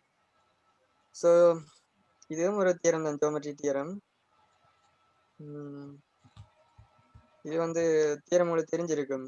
the angle subtended at the center of the circle is twice the angle subtended at the circumference of the circle. So இது வந்து நீ வளமையான நீங்கள் காண்றது angle. இப்போ angle வந்து இதில் OAP angle தெரியும், 55 decrease தந்திருக்காங்க. ஸோ அதை வச்சுக்கொண்டு நாங்கள் என்ன செய்யலாம், ஓபிஏ ஆங்கிள் கண்டுபிடிக்கலாம். அதுவும் 55 டிகிரிஸ் தான் இருக்க போகுது. என்னென்று பார்த்தோம்னா இப்போ ஓஏயும் ஓபியும் ஈக்குவல். இந்த ட்ரையாங்கிள் ஓஏபியில் பார்த்தோம்னா ஓஏயும் ஓபியும் ஈக்குவல். ஏன், ஓபி வந்து இந்த சர்க்கிள்ட ரேடியஸ். அப்போ ரேடியஸ்ண்டா ரெண்டும் ஈக்குவல். ஸோ இது வந்து ஈக்குவல் ஆங்கிள், ஈக்குவல் சைட்ஸ் படியா ஆங்கிள்ஸும் 55 டிகிரிஸ் ஈக்குவலாக இருக்கு. அதை வச்சுக்கொண்டு நாங்கள் ஏஓபி ஆங்கிள் காணலாம். அது வந்து 70 டிகிரிஸ். 180 மைனஸ் 2 டைம்ஸ் 55 டிகிரிஸ், அப்போ 70 டிகிரிஸ் வரும். இனி என்ன தியரம் என்ன சொல்லுது, தியரம் வந்து angle subtended at the center of the circle is twice the angle subtended at the circumference of the circle. அப்போ ஏஓபி ஏசிபி எக்ஸ்ண்டா ஏஓபி வந்து 2x. அப்போ ஏஓபி 2xண்டா 70 டிகிரிஸ் 2x. அப்போ எக்ஸ் எவ்வளவு, 35 degrees. X degrees 35 degrees. So X வந்து 35. Okay, answer ஸ்கீம்ல 35 தான் கொடுத்துருக்காங்க. X equal to 35. அப்படி நீங்க X degree equal to 35 degrees கொடுத்தா ஓகே, ஆனா எக்ஸ் ஈக்குவல் டு 35 டிகிரிஸ் கொடுத்தா பிழை. ஓகே, முதல்ல சொன்னா அதே விஷயம் தான், அதே விஷயம் திருப்பி அந்த தியரம் மட்டும் மாத்தி கட்டிருக்காங்க, அவ்வளவுதான். சோ இந்த தியரமை கொஞ்சம் பார்த்து கொண்டு போங்க. ஆங்கிள் மேல அந்த தொப்பி போட்டு எழுதுங்க, கப் கொண்டு போட்டு எழுதுங்க. அண்ணா எழுதல, நான் வந்து சிம்பிள் தேடி பார்த்து காணல போடல. இல்ல மேல ஒவ்வொன்றுக்கும் ஏஓபின்னா மேல அந்த தொப்பி ஒன்று போடுவீங்க, ஏபிஓக்கு மேல ஒரு தொப்பி ஒன்று போடணும். அதே மாதிரி ஏஓபி அப்படி ஆங்கிளுக்கு போடுங்க. நான் ஆங்கிள் ஒன்றுக்கும் இதுல போடல, மறந்துட்டேன். சோ அதை போடுங்க. ஏன்டா ஏபிஓன்னு சொல்றது வந்து கொமனா அந்த மேல அந்த ஒரு அந்த மார்க் ஒன்று இருக்கு, அது போடாம எழுதினா வந்து அது சொல்றது அது ஒரு ஸ்ட்ரெயிட் லைனை குறிக்கிற மாதிரி தானே. அது ஒரு ஏபிஓண்டா, இப்போ ஏபிஓ வந்து ஸ்ட்ரெயிட் லைனா இருக்கும். ஆங்கிள்ண்டா வந்து அந்த ஏபிக்கு மேல ஒரு அந்த கட் மாதிரி போடுவாங்க, இல்லாட்டி வந்து மார்க்ஸ் டிடக்ட் பண்ணுவாங்க. டிடக்ட் இல்லை, அதுக்கு மீனிங் இல்லை. இப்போ ஏபிஓ வந்து 50 டிகிரிஸ்ண்டா என்னது, ஒன்றும் இல்லை. ஏபிஓ ஆங்கிள் 50 டிகிரிஸ்ண்டா தான் கரெக்ட். ஸோ அதை கொஞ்சம் பார்த்து வைங்க, சின்ன சின்ன விஷயங்கள். 1 minute தான் இருக்கு. ஸோ என் பண்ணிட்டு திருப்பி ஜாயின் பண்ணுங்களா, என் பண்ணிட்டு திருப்பி ஜாயின் பண்ணுங்க, திருப்பி ஸ்டார்ட் பண்ணுங்க. மிச்ச கடையில் பார்ப்போம்.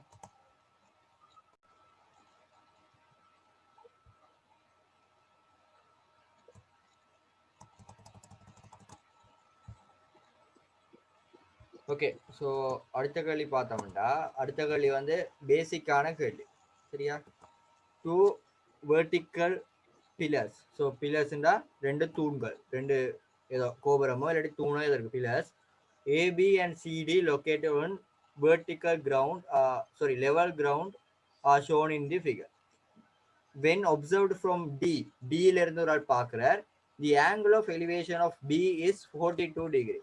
ஸோ இங்க இருந்து மேல பார்க்கும்போது ஆங்குலர் ஆஃப் எலிவேஷன் மேல எப்படி இப்படி பார்க்கறது, சரியா. கண்மட்டத்தில இருந்து மேல பார்க்கறது எவ்வளவா, 42 டிகிரிஸ். ஸோ இவ்வளவுதான் உங்களை குறிக்க சொல்லியிருக்கு, பெருசானும் கேட்கல. அடுத்தது ஆங்குலர் ஆஃப் டிப்ரெஷன் கேட்டிருக்கு போல. So angular of depression is equal to 58 degree. So இங்க இருந்து கீழே பார்த்தா 58 டிகிரி. எலிவேஷன் என்ன செய்யறது, கண்மட்டத்துக்கு கூட ஐக்கு மேல பார்க்கறது. ஆங்கிள் ஆஃப் டிப்ரெஷன் கண்ணுக்கு கீழே பார்த்தா டிப்ரெஷன். ஸோ அந்த டிப்ரெஷன் உங்க அளப்போம், கண் மட்டத்துல இருந்து அளப்போம். ஸோ உங்களோட நீங்க ஒரு பில்டிங்ல நிக்கிறீங்கன்னா அந்த பில்டிங்கை ஒரு ஸ்ட்ரைட்டா எடுத்துட்டு பில்டிங்ல இருந்து எலிவேஷன் டிப்ரெஷன் அளப்போம். இப்போ இந்த இதை 58 குறிக்கிறேன், சரியா, இதைத்தான் குறிக்கிறது. Okay, represent the information in the figure. நீங்க இவ்வளவு குறிச்சீங்கன்னா போதும், 2 மார்க் சும்மா வரும். ஆனா இந்த கேள்வி நிறைய பேர் வாசிக்காமலே டிப்ரெஷன் எலிவேஷன் அளவே வாசிக்க மாட்டாங்க யாருக்கும். சரி, அது ஏதோ டிப்ரெஷன் வந்த மாதிரியே ஃபீல் பண்ணாம போகும். ஓகே, ஸோ அதை ஒருக்கா பார்த்துக்கோங்க. ஈஸியான கேள்விதான், பேசிக்கானது. வேற 1 செகண்ட் கேட்டிருக்காங்க.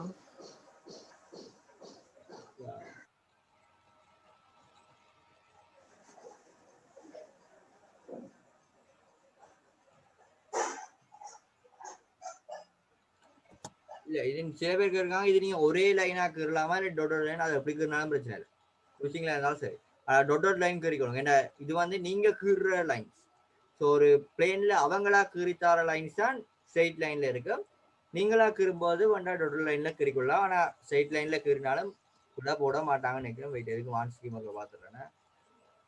அதுல பெருசா பார்க்க மாட்டாங்கன்னு நினைக்கிறேன். இந்த ஆங்கிள் தான் மார்க் பண்ண சொல்லி காட்டுறீங்க. அதுல பெருசா ஒன்றும் கேட்குது, அதுல பெருசா ஒன்றும் பார்க்க மாட்டாங்க. வரைஞ்சிருக்கு. சரியா, ஸோ அது பிரச்சனை இல்லை உங்களுக்கு. இதுக்கு ஸ்கீம் பாத்தியா? ஸ்கீம் பார்த்து ஸோ திருப்பி இருக்க சொல்றேன்.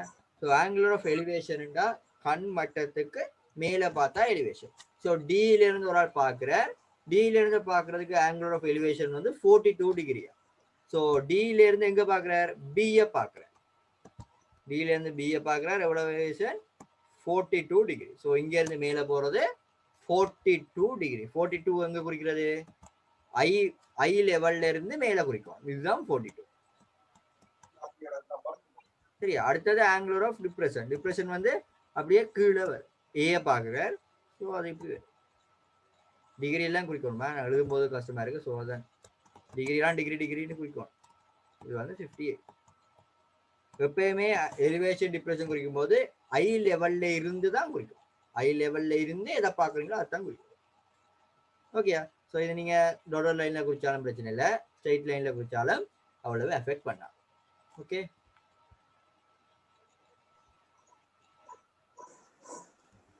டவுட்ஸ் கேளுங்களேன், ஏன்னா எங்களுக்கு டைம் இருக்கு.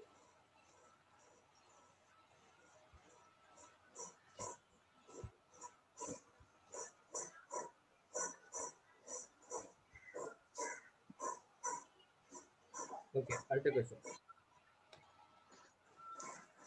அடுத்த क्वेश्चन 20th வந்து மோஸ்டா வந்து அந்த கடைசி பாட்டு அதுல தான் இந்த ப்ராபபிலிட்டி கேள்வி, ஸ்டாட்டிஸ்டிக்ஸ் கேள்வி எல்லாம் கடைசி அந்த 20ல இருந்து 25க்குள்ள தான் கூட வாருது. அப்ப இதுல பார்த்தோம்னா bag contains 35 identical marbles. A certain number of them are white while the rest are black. If the probability of marble picked randomly from the bag being black is 5/7, how many black marbles are there in the bag? So இதுக்கு வந்து நீங்கள் 35 marbles இருக்காம்.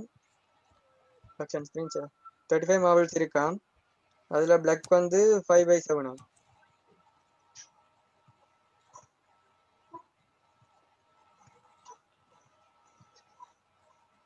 So black மார்பிள்ஸோட probability நான் BP என்று வைக்கிறேன், BFP என்று வைக்கிறேன். அது வந்து 5/7.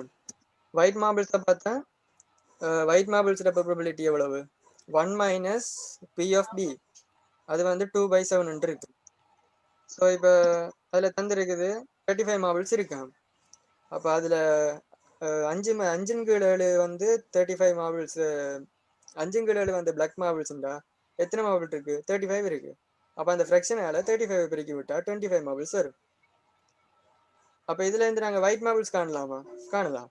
என்னது? அந்த probability of white marbles into number of marbles, அது வந்து வரும் 10 வரும். இது வந்து ஒரு சும்மா ஒரு ஈஸி ப்ராபபிலிட்டி ஒன்று கேட்டிருக்காங்க. இதுல வந்து இந்த கேள்வியில இதே கேள்வியில வரும், இதே மாதிரி இந்த ப்ராபபிலிட்டி கேள்விஸ்லேயே வரும். என்னது அந்த என்ன சொல்றது, ஸ்டெம் அந்த ட்ரீ டயக்ராம் மாதிரி வரைஞ்சி அப்படியெல்லாம் கேட்பாங்க. ஸோ ப்ராபபிலிட்டி கடைசி பாடம் நான் படிச்சிருக்கீங்களா? எல்லாம் ப்ராபபிலிட்டி படிச்சிருக்கேன்னு சொல்றாங்க நினைக்கிறேன். இப்போ டியூஷன்ஸ்ல படிச்சிருப்பீங்க. அந்த கடைசி பாடத்தை கொஞ்சம் பார்த்து வைங்க, என்னோட அது மிஸ் பண்ணக்கூடாது. நல்ல பாடங்கள் ஏ லெவல்ஸுக்கும் அது உதவும்.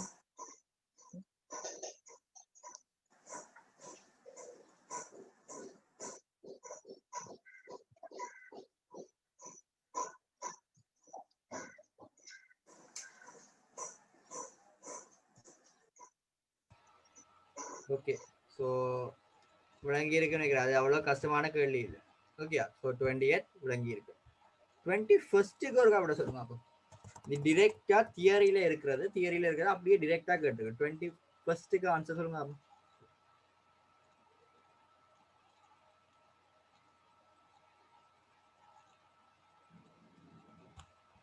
ஃபர்ஸ்ட் பிளாங்குக்கு என்ன, செகண்ட் பிளாங்குக்கு என்ன? எல்லாரும் ஆன்சர் சொல்ல ட்ரை பண்ணுங்க.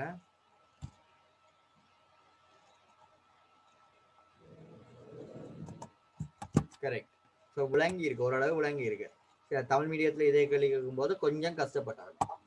ஓகே, ஸோ இதுல என்னண்டா the straight line joining the center of a circle to the okay பாப்பா முதல்ல ஒரு படம் மட்டும் வரையும், சர்க்கிள வரையுமே.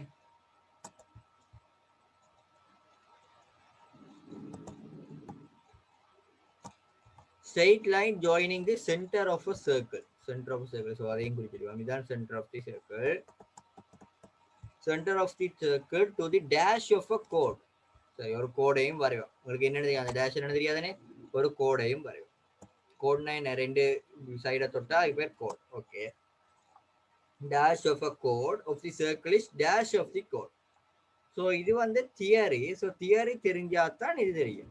ஸோ இப்படி ஒன்று படிச்சிருக்கோம். இங்கே இருந்து இங்கே ஏதோ வரைஞ்சு, சரியா, இதுவும் ஈக்குவலா இருந்து படிச்சிருக்கேன் தானே. இதுவும் ஈக்குவலா இருந்து இது பெர்பெண்டிகுலரா இருக்கும். ஏதோ படிச்ச ஞாபகம் இருக்கா?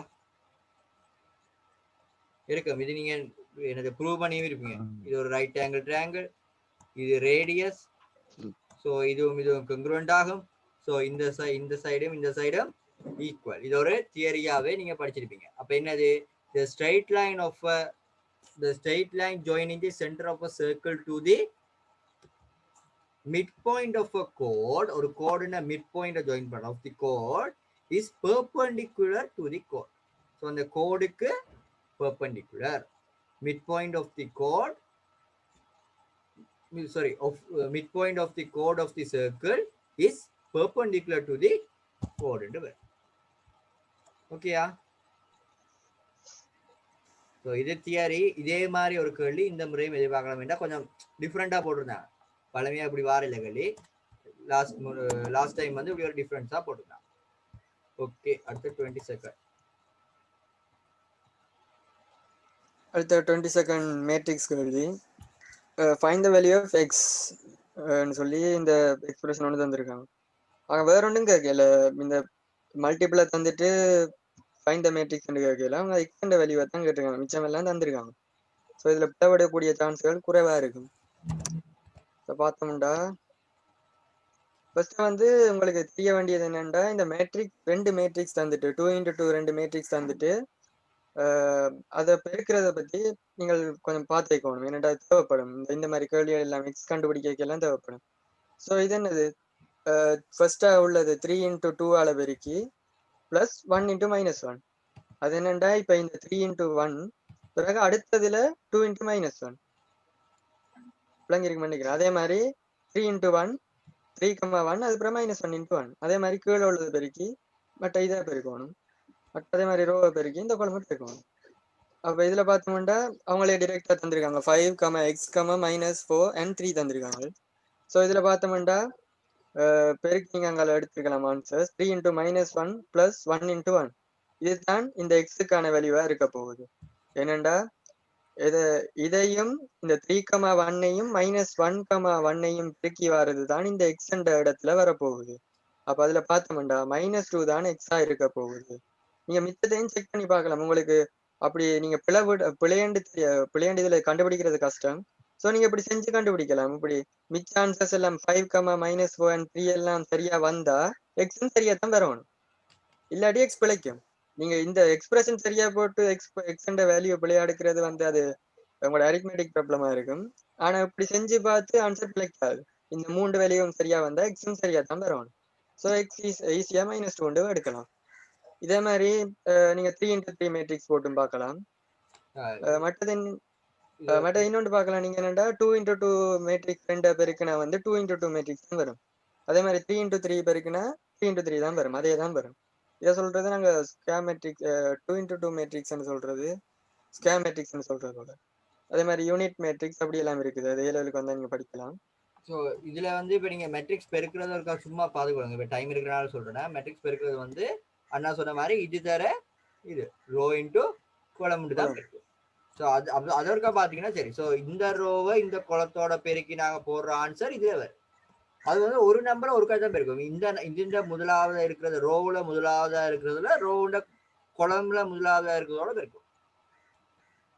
சரியா? ரோவுல முதலாவதா இருக்கிறத கொண்டு போய் குளம்புல முதலாவது இருக்க பெருக்கும். ரோவுல ரெண்டாவதுல இருக்கிறத கொண்டு போய் குளம்புல ரெண்டாவதுல இருக்கிறத பெருக்கும். பிறகு இப்ப சைடுக்கு மூவ் பண்ண போறோம். இப்ப இந்த பொசிஷனுக்கு வரணும் வைங்களேன். இப்ப சைடுக்கு மூவ் பண்ணணும். சைடுக்கு மூவ் பண்ணோம்னா இங்க இருந்து இவரை பெருக்கும். சைடுக்கு மூவ் பண்ணணும். பிறகு இப்ப கீழே வரணும்னா இங்க இருந்து கீழே வரணும். ஸோ இதோட இதை பெருக்கும். இதோட இதை பெருக்கினா தான் இது வரும். அடுத்த இதோட இதை பெருக்கினா தான் பக்கத்துல இருக்கிறது வரும். ஓகே, அதெல்லாம் பார்ப்போம். கிளாஸஸ்ல நாங்கள் கிளாஸஸ் செய்யும்போது பார்ப்போம். இந்த மெட்ரிக்ஸ் அங்கேயும் தமிழ் மீடியத்துலையும் கொஞ்சம் பேர் குழம்பினா வந்தேன். அவங்க திருப்பி சொல்லுங்கன்னு நிறைய தரம் கேட்டது தான் பார்ப்போம். சரி, கஷ்டமா இருக்கிற ஏரியாஸ் எடுத்து பார்த்தோம்னா நாங்கள் அதில் பார்க்கலாம்.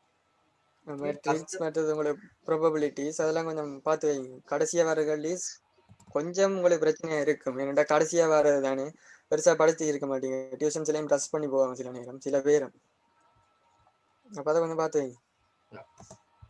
அடுத்தது, from the group of students who are represented in the given Venn diagram, the set of students who like mathematics is represented by A.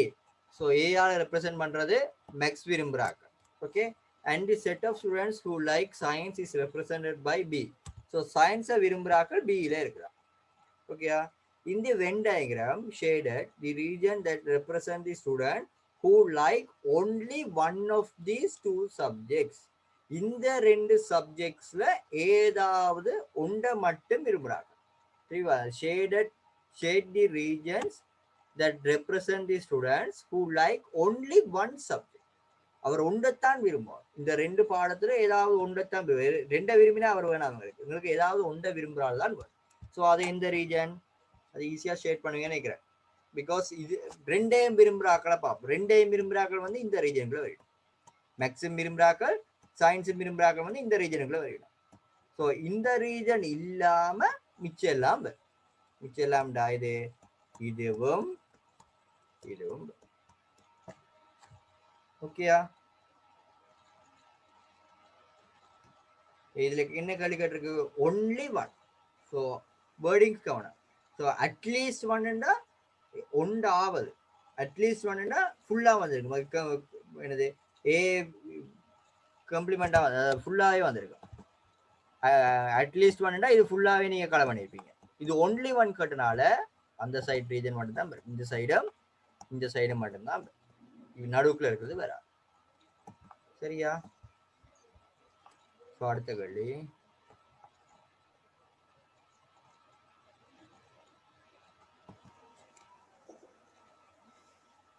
அடுத்த கேள்வி அவுட் சைட் வராதான்னு கேட்டிருக்கீங்க. இதுல அவுட் சைட் வராது. இதுல என்ன கேட்டிருக்கு? shade the region that represent the student who like only one of these two subjects. இந்த ரெண்டு சப்ஜெக்ட்ஸ்ல ஏதாவது ஒன்றை விரும்புறாங்க. சரி, இந்த ரெண்டு subject science maximum. So science மேக்ஸிம்னா கட்டாயம் அந்த ரெண்டு ரவுண்டுக்குள்ளதான் இருக்கும். சரி, அப்போ வெளி ரீஜன் வராது. வேற என்ன கேட்டிருக்கீங்க? ஓகே ஓகே 24th வந்து a distance time graph that represents the motion of a motor vehicle is shown in the figure. Which part of the graph represents the motor vehicle traveling with a greater speed? What is this speed? So இதுல பார்த்தோம்னா வந்து இந்த ஸ்பீடை determine பண்ற factor வந்து கிரேடியண்டா இருக்க போகுது. சரியா? கிரேடியன்ட் அங்க எப்படி காண்றதுன்னு முதல்ல பார்த்துட்டோம். ஸோ இதுல வந்து நீங்க பார்த்தோம்னா கிரேடியன்ட் என்ன பிற சொல்றேன்னு சொன்னேன். கிரேடியன்ட் வந்து நாங்க என்ன சொல்றதுண்டா கிரேடியன்டா கூட குறிக்கிறது வந்து ஸ்லோப். ஸ்லோப்ன்றது வந்து angle made from positive X axis or parallel to X axis.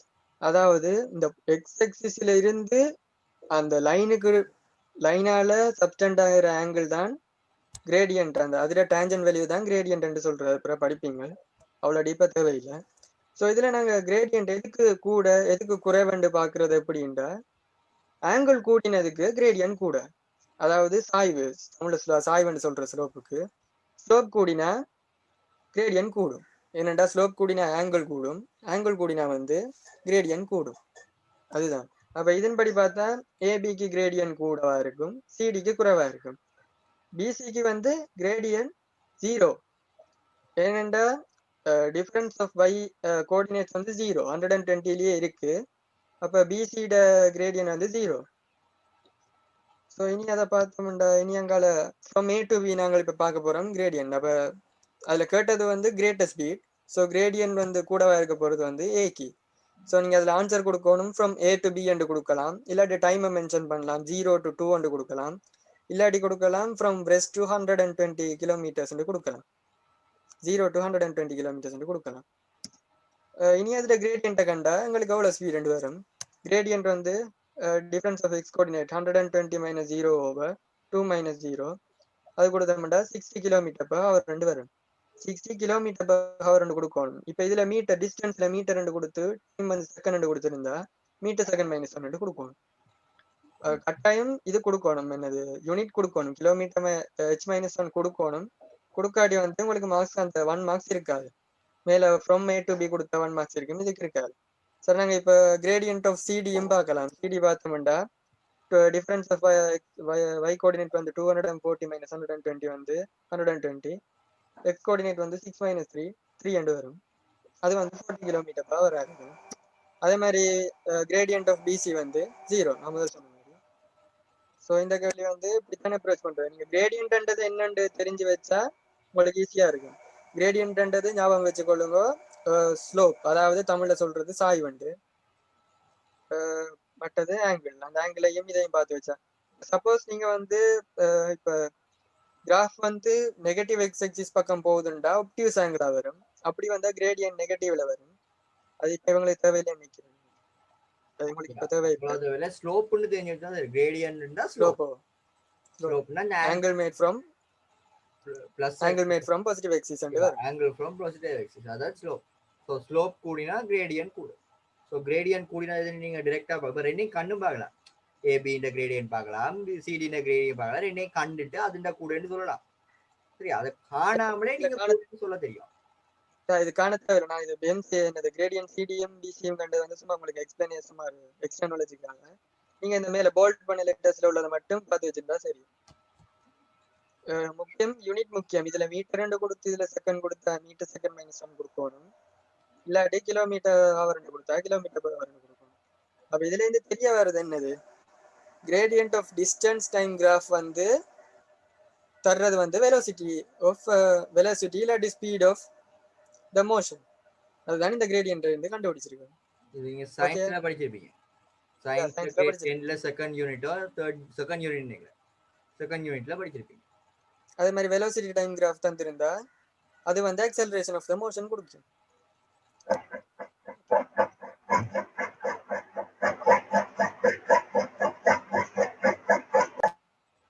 Okay, so அடுத்தது கடைசி கேள்வி ஒன்று இருக்கு, ஃபைனல் क्वेश्चन, அதையும் பார்ப்போமா.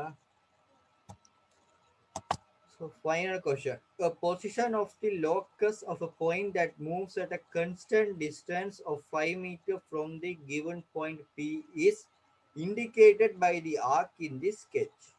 அது விளங்குதா? அந்த P ல இருந்து 5 மீட்டர்ல இருக்கிற ஒரு பாயிண்ட் லோக்கஸ். லோக்கஸ்னா என்ன மீனிங்னா அந்த பாயிண்ட்ங்கிறது தெரியாது. 5 மீட்டர் யாரோரா சொல்லிட்டு போயிட்டா, நான் எந்த வீடு வந்து கொட்டைநாள இருந்து கொழும்புல இருந்து ஒரு 5 கிலோமீட்டர் தூரத்துல இருக்குட்டா, கொழும்புல இருந்து 5 கிலோமீட்டர் தூரம்னா இந்த ஆளு சைடு, அது தெரியாது. அந்த ஒரு மெத்தட் தான் இது. லோக்கஸ்னா என்ன, பில இருந்து 5 மீட்டர்னு தெரியும், ஆனா எங்க இருக்குன்னு தெரியாது. ஸோ அவருண்ட புள்ளிய வரையணும், அந்த பாயிண்ட் எங்க இருக்குன்னு நாங்க காணோம்டா, பிஎல்ல இருந்து ஏதோ அந்த கொழும்புல இருந்து 5 கிலோமீட்டர் தூரத்துல இருக்கிற ஏதோ ஒரு இடத்துல ஏதோ நடந்துருச்சுன்னு. ஸோ 5 கிலோமீட்டர் தூரத்துல இருக்க ஏதோ ஒரு இடம்னா எப்படி மார்க் பண்றது எங்களுக்கு தெரியாது. ஸோ அந்த பாயிண்ட மார்க் பண்ணதான் பண்ணும்னா அந்த பாயிண்ட்ல இருந்து ஒரு 5 கிலோமீட்டர்ல ஒரு ரேடியஸ் ஒன்று வரைஞ்சா அதுதான் அந்த அந்த இதுலதான் இது அந்த பாயிண்ட் இருக்க போகுது. சரியா? ஸோ அதுதான் லோக்கஸ். ஓகே, ஸோ அந்த பீல இருந்து ஒரு ஆக் கொண்டு வரைஞ்சிருக்கு. ஆக்குண்டா ஒரு சர்க்கிள்ல ஒரு ஹாஃப் துண்டு தான் ஆக். Okay, the sketch line RS is at a distance of 7 meter from P. So அந்த ஸ்ட்ரெயிட் லைன் வந்து ஆர்எஸ்ல இருந்து 7 மீட்டர் தூரத்தில் இருக்கலாம். இருக்குன்னு தானே? இந்த ரேடியஸ் வந்து 5 மீட்டர்னா இந்த 7 மீட்டர் தூரத்தில் இருக்கலாம். சரி, இது 5, இது 0 2 இருக்கலாம், ஃபுல்லா 7 மீட்டர் தூரத்தில் இருக்கலாம். அது ஓகே தானே? அடுத்தது, indicate by a sketch on the figure how the point on the arc which are at a distance of 5 meters. So which are at so ஆண்டு கேட்கறனால கட்டாயம் ஏதோ 2 புள்ளி வரப்போகுது. 2 3 புள்ளி வரப்போகுது, ஒரு பாயிண்ட் இல்லை, 2 point. which are at a distance of 5 meter from the straight line RS. So இந்த ஸ்ட்ரெயிட் லைன் ஆர்எஸ்ல இருந்து 5 மீட்டர் தூரத்துல இருக்கணும், ஆனால் அந்த ஆக்குலையும் இருக்கும். அப்படின்னா என்ன மீனிங்? இங்க இருந்து ஒரு பேரலல் லைன் ஒன்று வரைய வேணும். எவ்வளவு தூரத்துல? 5 மீட்டர். சரியா? ஸோ கட்டாயமாக பேரலல் குறிக்க வேணும். இந்த 5 மீட்டர்ன்றதும் குறிக்க வேணும். சரியா? 5 மீட்டர் வந்து இதை விட மேல போகாது, கட்டாயமா இதுக்குள்ளதான் அங்கேயே இருக்கு. ஓகேயா? விலங்கு இல்லைன்னு சொல்றாக்கள் சொல்லிக் கொள்ளுங்க.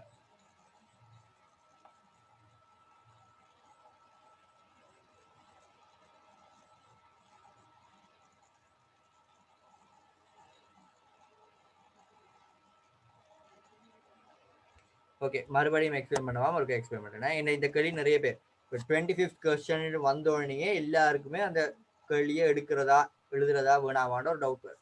அந்த கேள்வியை பார்த்து பயப்படாதீங்க, அது ரொம்ப ஈஸியான கேள்வி. ஒன்றில் பெர்பெண்டிகுலர் பைசெக்டர் வரையணும், இல்லாட்டி ஆங்குலர் பைசெக்டர் வரையணும், இல்லாட்டி ஒரு பாயிண்டை சுற்றி ஒரு ஆக்கணும், அதாவது ஒரு சர்க்கிள் ஒன்று வரையணும், அல்லது பேரலல் லைன் வரையணும். இந்த 4 தான் உங்களுக்கு இருக்கிற லோக்கஸ். இந்த 4 லோக்கஸ்ல ஏதாவது தானே கேட்க போறாங்க. சரியா? ஸோ முதலாவது வரைஞ்சிருக்கு இந்த பியில இருந்து 5 மீட்டர் தூரத்துல இருக்கிற ஒரு பாயிண்ட் லோக்கஸ். ஸோ அது ஒரு சர்க்கிள் தான், உங்களுக்கு ஒரு ஹாஃப் வரைஞ்சு காட்டியிருக்கு. ஓகே, அடுத்தது சொல்லியிருக்கேன் என்னன்னா, இந்த ஆர்எஸ்ல இருந்து 5 மீட்டர் தூரத்துல இருக்கணுமா. இன்னொன்று சொல்லியிருக்கு, இது வந்து 7 மீட்டரா. பியில இருந்து இந்த லைன் வந்து 7 மீட்டர் தூரத்துல இருக்கா, அதுவும் சொல்லியிருக்கு. ஓகே, ஆர்எஸ்ல இருந்து 5 மீட்டர் தூரத்துல இருக்கணுமா, ஆனா அந்த ஆக்குலையும் இந்த பாயிண்ட் இருக்கணும், அந்த ஆக்குலையும் இந்த பாயிண்ட் இருக்கணுமா, ஆர்எஸ்ல இருந்து 5 மீட்டர் தூரத்துல இருக்கணும். ஸோ என்ன எப்படி வரும்? இப்படித்தான் வரும். ஆர்எஸ்ல இருந்து 5 மீட்டர் தூரம்னா மேலேயும் கீழையும் வரையலாம், பேரலல் லைன் மேலேயும் கீழையும் வரையலாம். ஆனா அந்த பேரலல் லைன் வந்து ஆக்குல இருக்கணும் இல்லோ, சாரி அந்த பாயிண்ட் வந்து ஆக்குல இருக்கணும் இல்லோ, ஆக்குல இருக்கிறனால மேல மட்டும் தான் வரும், கீழே வராது. சரியா? இந்த ஆர்எஸ்ல இருந்து அந்த பேரலல் லைனுக்கு எவ்வளவு தூரமாம் சொல்லிருக்கு? 5 மீட்டரா. distance of 5 meter from the straight line RS. So இது வந்து 5 மீட்டர். அடுத்தது RSக்கு parallel-ஆன லைன். இதுக்கு வர அந்த 2 பாயிண்ட் இதுவும் இதுவும். ஓகேயா?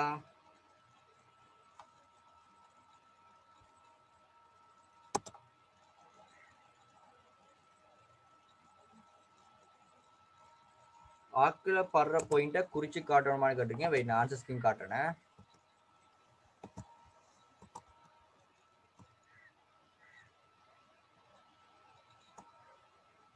ஆன்சர் ஸ்கிரீன்ல பெருசா குறிச்சு காட்டல, அவ்வளவுக்கு மார்க்ஸ் போடல. உங்களுக்கு எது எதுக்கு மார்க்ஸ் போட்டுருங்க இதுல பாருங்க. indicating the parallel line such that they intersect the arc. So அந்த parallel line வரையணும், அந்த ஆக்கு அந்த parallel line வந்து இதை ஆக்கை இன்டர்செக்ட் பண்ணணும். பாயிண்டா குறிச்சுக்கலாம், ஏன்னா பாயிண்ட் தானே கேட்டிருக்கு, அவ்வளோ ஜஸ்ட் அதுக்கு மார்க்ஸ் போட்டுட்டாங்கன்னா இப்போ இந்த கேட்கக்கூடாது. ஸோ அந்த பாயிண்ட் தானே கேட்டிருக்கு, அதில் என்ன கேட்டிருக்கு? how the points on the arcs which are at a distance of 5. So how the point தான் கேட்டிருக்கு, what are the pointsனு கேட்கல. indicate by a sketch on the figure how the points on the arc which are at a distance of 5 meter from the straight lines RS are found. எப்படி found பண்ணுவீங்கன்னா தான் கேட்டு, அந்த points என்னன்னு உங்கள்ட்ட டிரெக்டா கேட்கல, கேட்டுன்னா நீங்க mark பண்ணி காட்டிடுவோம். சரி, அந்த 2 பாயிண்ட் எது எது? இதுவும் கட்டாயமா இந்த 5 மீட்டர் குறிக்கணும். அடுத்த இந்த லைனை குறிச்சு எதுக்கும் பேரலல்னு மார்க் பண்ணி விடும். சரியா?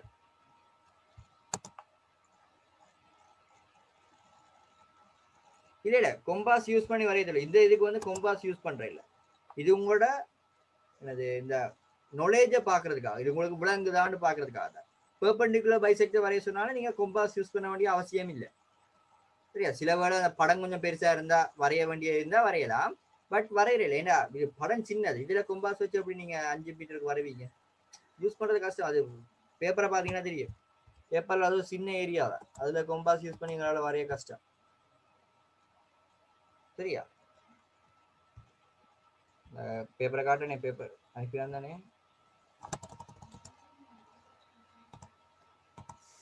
இந்த பேப்பர்ல இந்த பார்ட் வந்து ரொம்ப சின்னனா தான் இருக்கு. இந்த பார்ட்ல போய் கொம்பாஸ் யூஸ் பண்ணி வரையாது கஷ்டமா இருக்கு இந்த வேலை.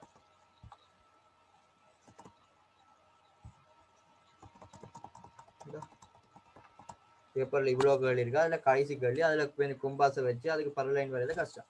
பரலல் லைன் வரைஞ்சி அதை இண்டிகேட் பண்ணீங்கன்னா அது பரலலா தான் போகுது, நீங்க இண்டிகேட் பண்ணீங்கன்னா அது ஓகே. ஸோ விருக்ஷன் அண்ணா,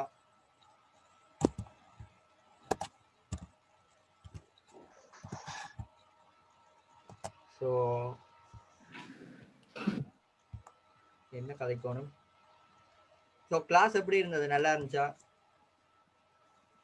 சொல்லுங்க, அவன் கிளாஸ் எப்படி இருந்தது? ஏதாவது ஐடியா? ஃபர்ஸ்ட் டைம் தான் இங்கிலீஷ் மீடியம் கண்டக்ட் பண்றோம். ஸோ உங்களோட கமெண்ட்ஸ் சொல்லுங்க. ஏன்டா இதை வச்சு தான் நாங்க செய்வோமா இல்லையாண்டு யோசிப்போம். சட்ல சொல்லுங்க, சட்ல சொல்லுங்க, சட்ல சொல்லுங்க. அதுலயும் சட்ல போடும்போது பிரைவேட்டா உதாரணத்துக்கு மட்டும் போடுறது இல்ல, பப்ளிக்காவே போட்டீங்கன்னா எல்லா பேரும் பார்க்கலாம். இல்லாட்டி மெத்த எனக்கு தெரியாது. சரியா? இன்னொரு ஆள் கேட்டிருந்தீங்க டைம் மேனேஜ்மெண்ட் எப்படி பேப்பரை டைமுக்குள்ள செய்யலாம். இப்போ என்னது ஓலெவல் பேப்பர் தானே, ஓலெவல் பேப்பர் பார்ட் ஏ செஞ்சிருவீங்க டைமுக்குள்ள, பார்ட் பி தான் செய்யறது சில வேலை, அந்த பார்ட் 2 தான் செய்யும் போது டைம் பிரச்சனை வரும். 3 hours பேப்பர் தானே, அழகா முதல்ல எந்த கேள்வி நான் செய்ய போறேன், எந்த கேள்வியை நான் சாய்ஸ்ல விட போறேன்னு செலக்ட் பண்ணிடுவோம். பேப்பரை எடுத்து பார்த்தோன்னே எனக்கு தெரியும் தானே இந்த கேள்வி கொஞ்சம் கஷ்டமா இருக்குண்டா, ஹார்டா இருக்க போகுதுன்னா அந்த கேள்வி நான் விட்டுருவேன் தானே. ஸோ விட்டா உங்களுக்கு கொஸ்டின் நீங்க கரெக்டா சூஸ் பண்ணிட்டீங்களா இருந்தா பேருந்து யோசனை கூட 5 கேள்வி செஞ்சுட்டு 5வது கேள்வி செய்யும் போது அடடா இந்த கேள்வி கஷ்டமா இருக்குன்னு சொல்லி இப்போ அந்த கேள்வியை வெட்டிட்டு 6வது கேள்வி செஞ்சு அப்படியான பிரச்சனை வரும்போது தான் டைம் ப்ராப்ளம் வரும். நீங்க பேசிக்கா இப்படியே செஞ்சு கொண்டு போகும்போது, நார்மலா இப்படியே செஞ்சு கொண்டு போகும்போது, கேள்வி ஓர்டரா வாசிச்சு அப்படியே செஞ்சு கொண்டு போகும்போது டைம் அழகா போகும். சரியா? அது கேள்விகளை கொஞ்சம் இப்போ உங்களுக்கு சில வேலை ஃபர்ஸ்ட்ரேட்டா இருக்கலாம்.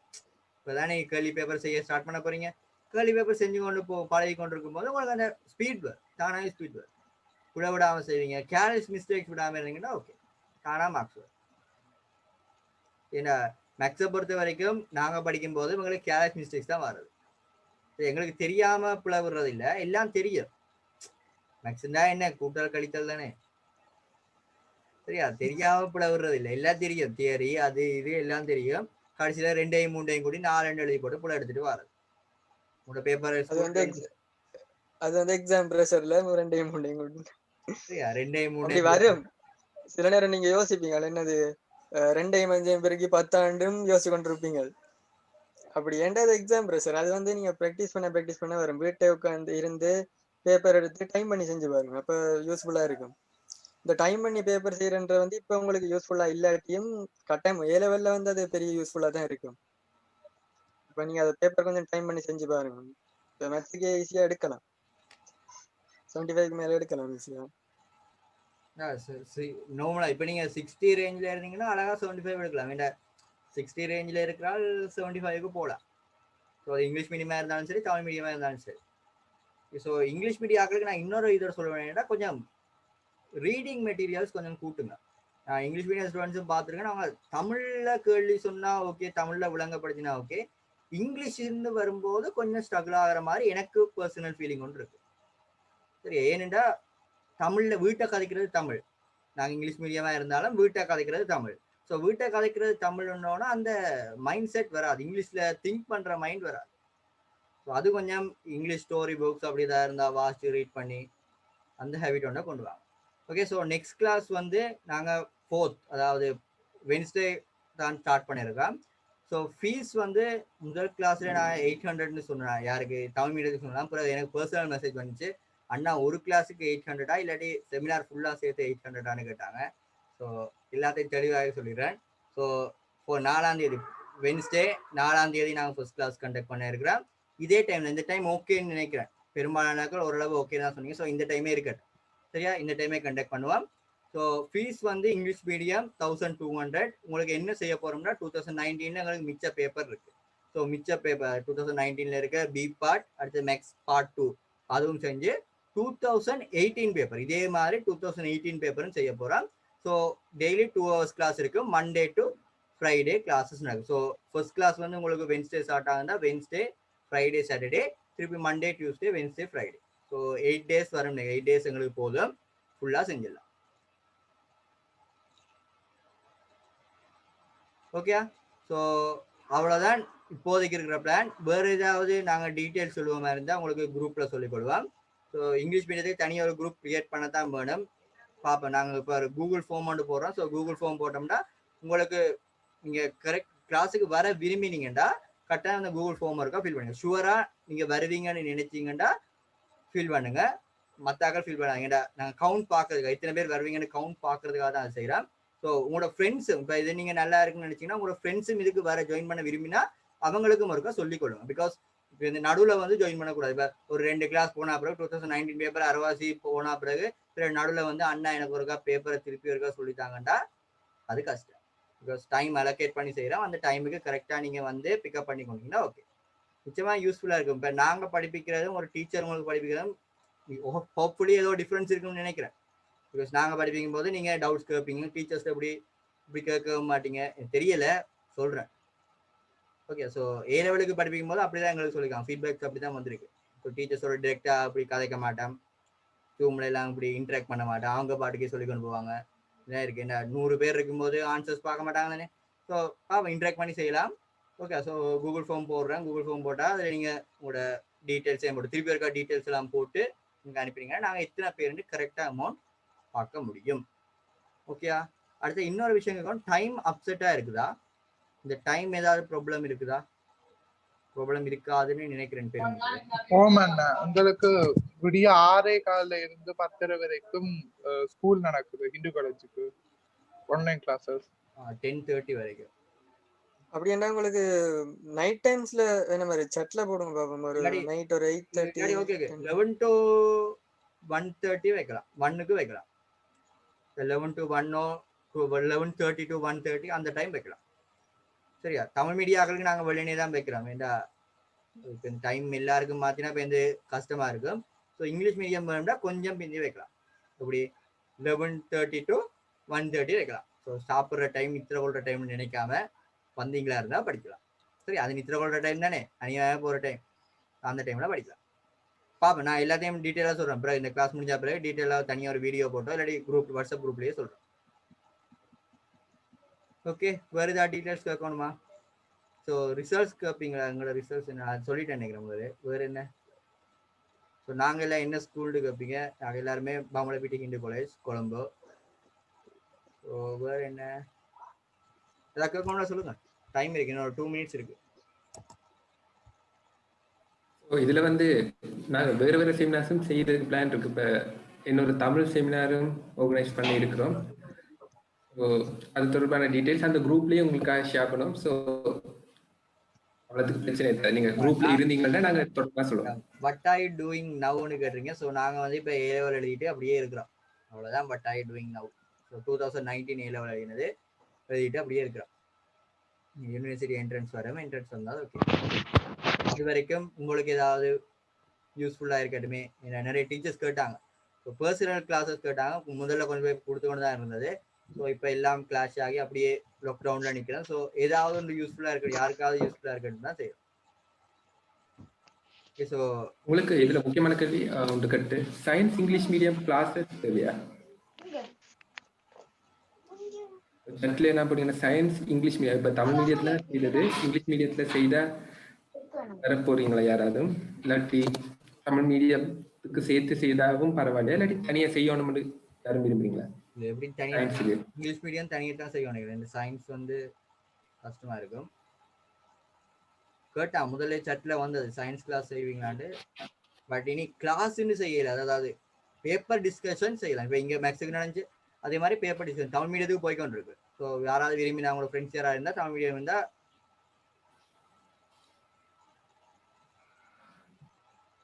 நம்பர் வந்து வாட்ஸ்அப் குரூப்ல இருக்கும். ஸோ நம்பர் பார்க்கலாம். வேற எந்த குரூப்ல டீடைல்ஸ் போட்டிருக்காங்கன்னு கேட்டிருக்காங்க சில பேர்.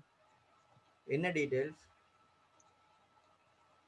Bank details. இப்போ மணி பே பண்ற 1200 மணி பே பண்றேன்டா அந்த டீடைல்ஸ் எல்லாம் நாங்கள் பூரா சொல்லுவோம். இது இப்படி பே பண்றது, என்ன செய்யறது, எல்லாத்தையும் உண்டா வேணாமே.